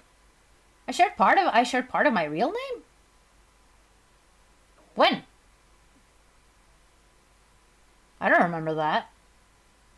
Yeah, the tight times also applies to my job, so I can understand having no passion for it and doing it for a paycheck, yeah. Curses, foiled by theater art degree. Why not be an English voice dubber? For that, I would need to be in the United States. And I don't really want to do that right now. Yeah.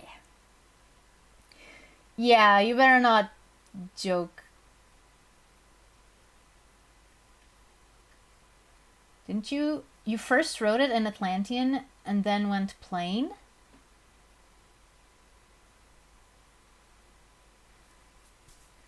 Did I? Did I ever write my first name on stream?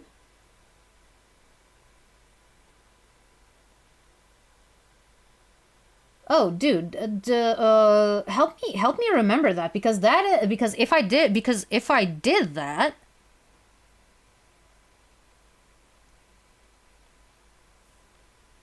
I'll DM you if you don't remember. It's probably safer that way. Okay, then please do.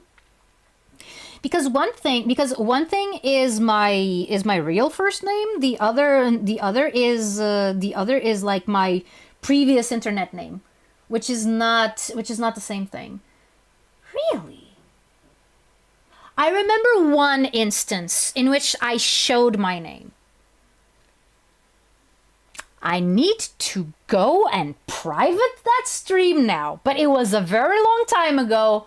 So I'm gonna do that right now. I'm gonna do that right now. Okay, where is it? It was during my first year. Okay, chatting. Or unlisted. I don't have to actually like.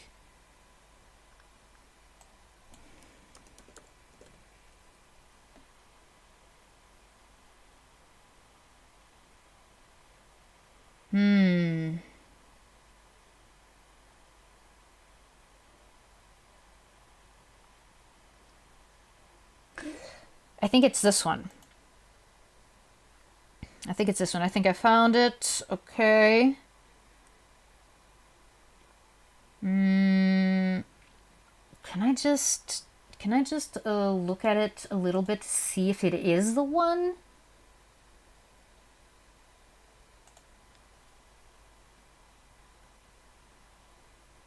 Okay, go ahead. Yes, it's this one. Okay.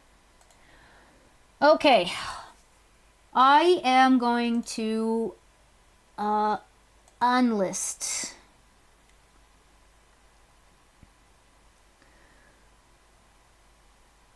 Done. And save. Okay. This one I know. This one I know that I did a major boo-boo. I showed my actual name on stream, and that is not a good. That is not a good. And I just hadn't unlisted it because other stuff kept getting in the way. And since it was like so far back, I was like, eh. But yeah. Don't worry, it's not like anyone clipped it. I mean, how many views did that have? Let me check again.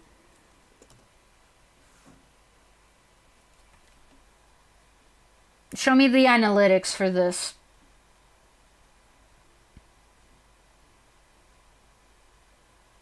This video has gotten 85 views since it was published, and it was in the beginning of 2003. So yeah, no.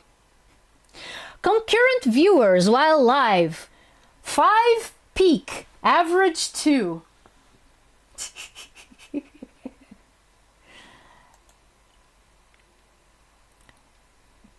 Good. Cover all your tracks. Yeah. Oh, it's not telling me how many people are watching right now. Only tells me that it has 52 views. Okay. That number is never accurate. It's always more than that. But the real number only shows up like a while after. But yeah, that's the only time that I remember actually like showcasing something on stream that could, you know, lead to doxing. Like that was the only time. Like everything else that I've said, like, you know, dropping hints about my age, dropping hints about like characters that I voiced, etc., etc. All of that, it's a very all of that stuff is more of a like in order to use that information, you actually need to use that information. Like the information that I am giving you alone is not enough. So yeah, like, which is why I don't even say like, oh, I voiced so and so character in this dub. Like, no, I don't do that, unfortunately, as much as I wanted to. But yeah. And even in terms of my age, like I think that there was only once that I said something that can be construed as, you know, me telling you what my age is. But even that was indirect. I didn't tell you how old I was at that time. I only told you like a life milestone that happened to me during a specific year.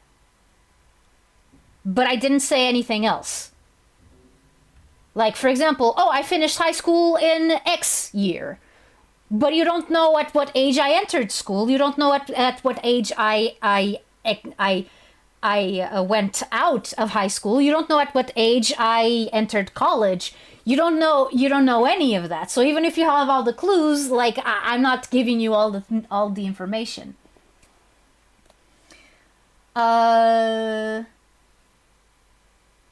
Yeah, no, you just need to cease leaving breadcrumbs. Yeah, no, it's so... I know. I guess it comes with the whole thing. Could I buy it on the Chinese dark web? Yeah, no, you need to cease leaving breadcrumbs. Okay. Okay. Actually, yeah, that reminds me when you're around. You have more experience with this stuff than I do. Which is why I know that you're a lot more like careful, a lot more like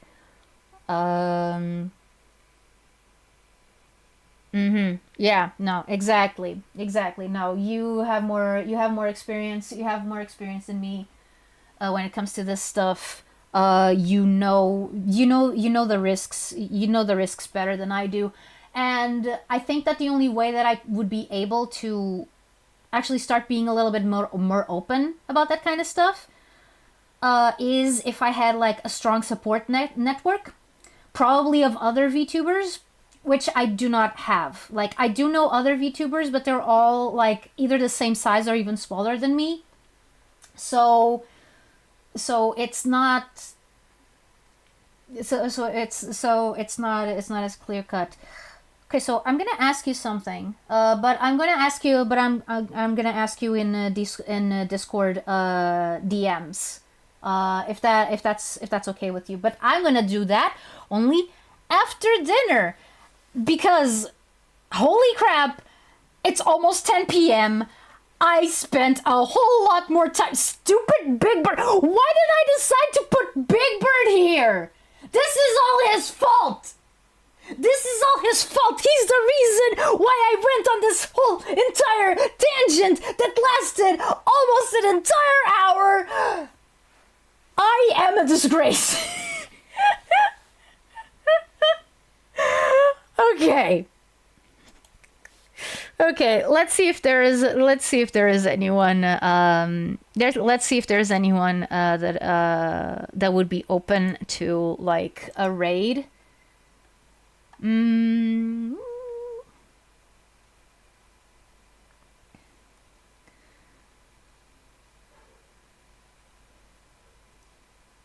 Okay, a few actually. Hmm.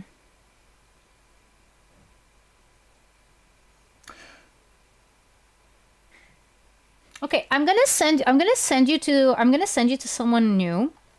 Someone new, well, kind of. Kind of. Their catch yeah,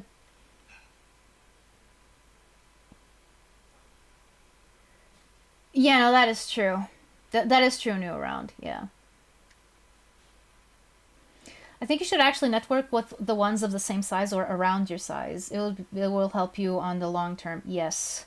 Yes. No, like there are a few that I know are kind of around my size. But yeah. Um actually okay, so the person that I'm going to send you to, she's bigger than me. A lot bigger than me. But she's also the one who seems to be streaming something that would be a little bit more conducive to, welcoming new viewers coming in. So I don't think that I'm gonna be bothering her. I don't think that I'm gonna be bothering her as much as the others, because the others are like either busy with like collabs, so they're more focused on talking to each other than actually checking chat, or playing a video game that requires like a lot of attention. So yeah, I'm gonna send you to someone who is doing like who's catching up on the Nintendo Direct. Wherever you want to speak up, ask yourself, what would Laren do if he saw it? I don't know who Laren is. Why not unionize? There have been people talking about it, like a union of VTubers. But most of the people who I see talking about that are like, the really big ones. Like, so yeah. I don't know who Laren is. Like, do you mean McLaren? Like, whenever I think of a McLaren, I think of a car. What would a car do? What would a car do in this situation? What would Lightning McQueen do in this situation? Oh, he would just like flash. He would just flash his stickers and say "Ka-chow!" Probably. Laren White? I don't know who that is.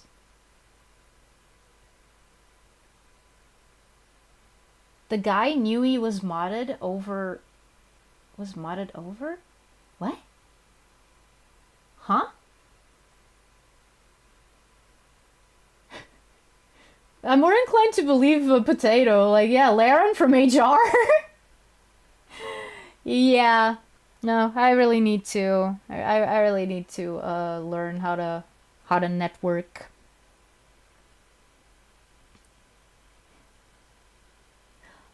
Oh, Saul Goodman.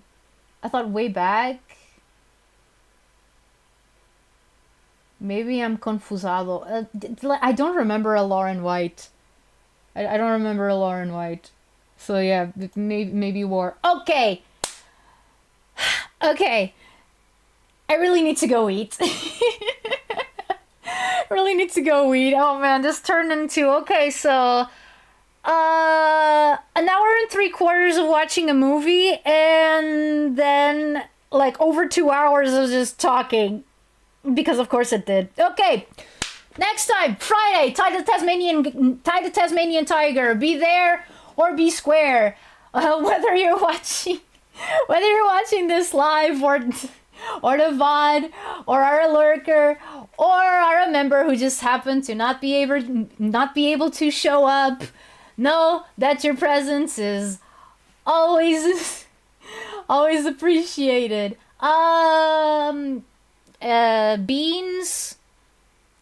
Beans with tuna and egg and parsley and onion.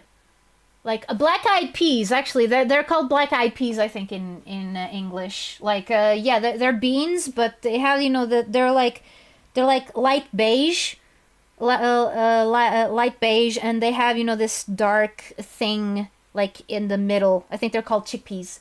Not chickpeas, black-eyed peas. Dang it. Okay, ekabe. Bye. Yeah, it's definitely do Smoker. If you like tokusatsu, you're gonna like this. Okay, bye.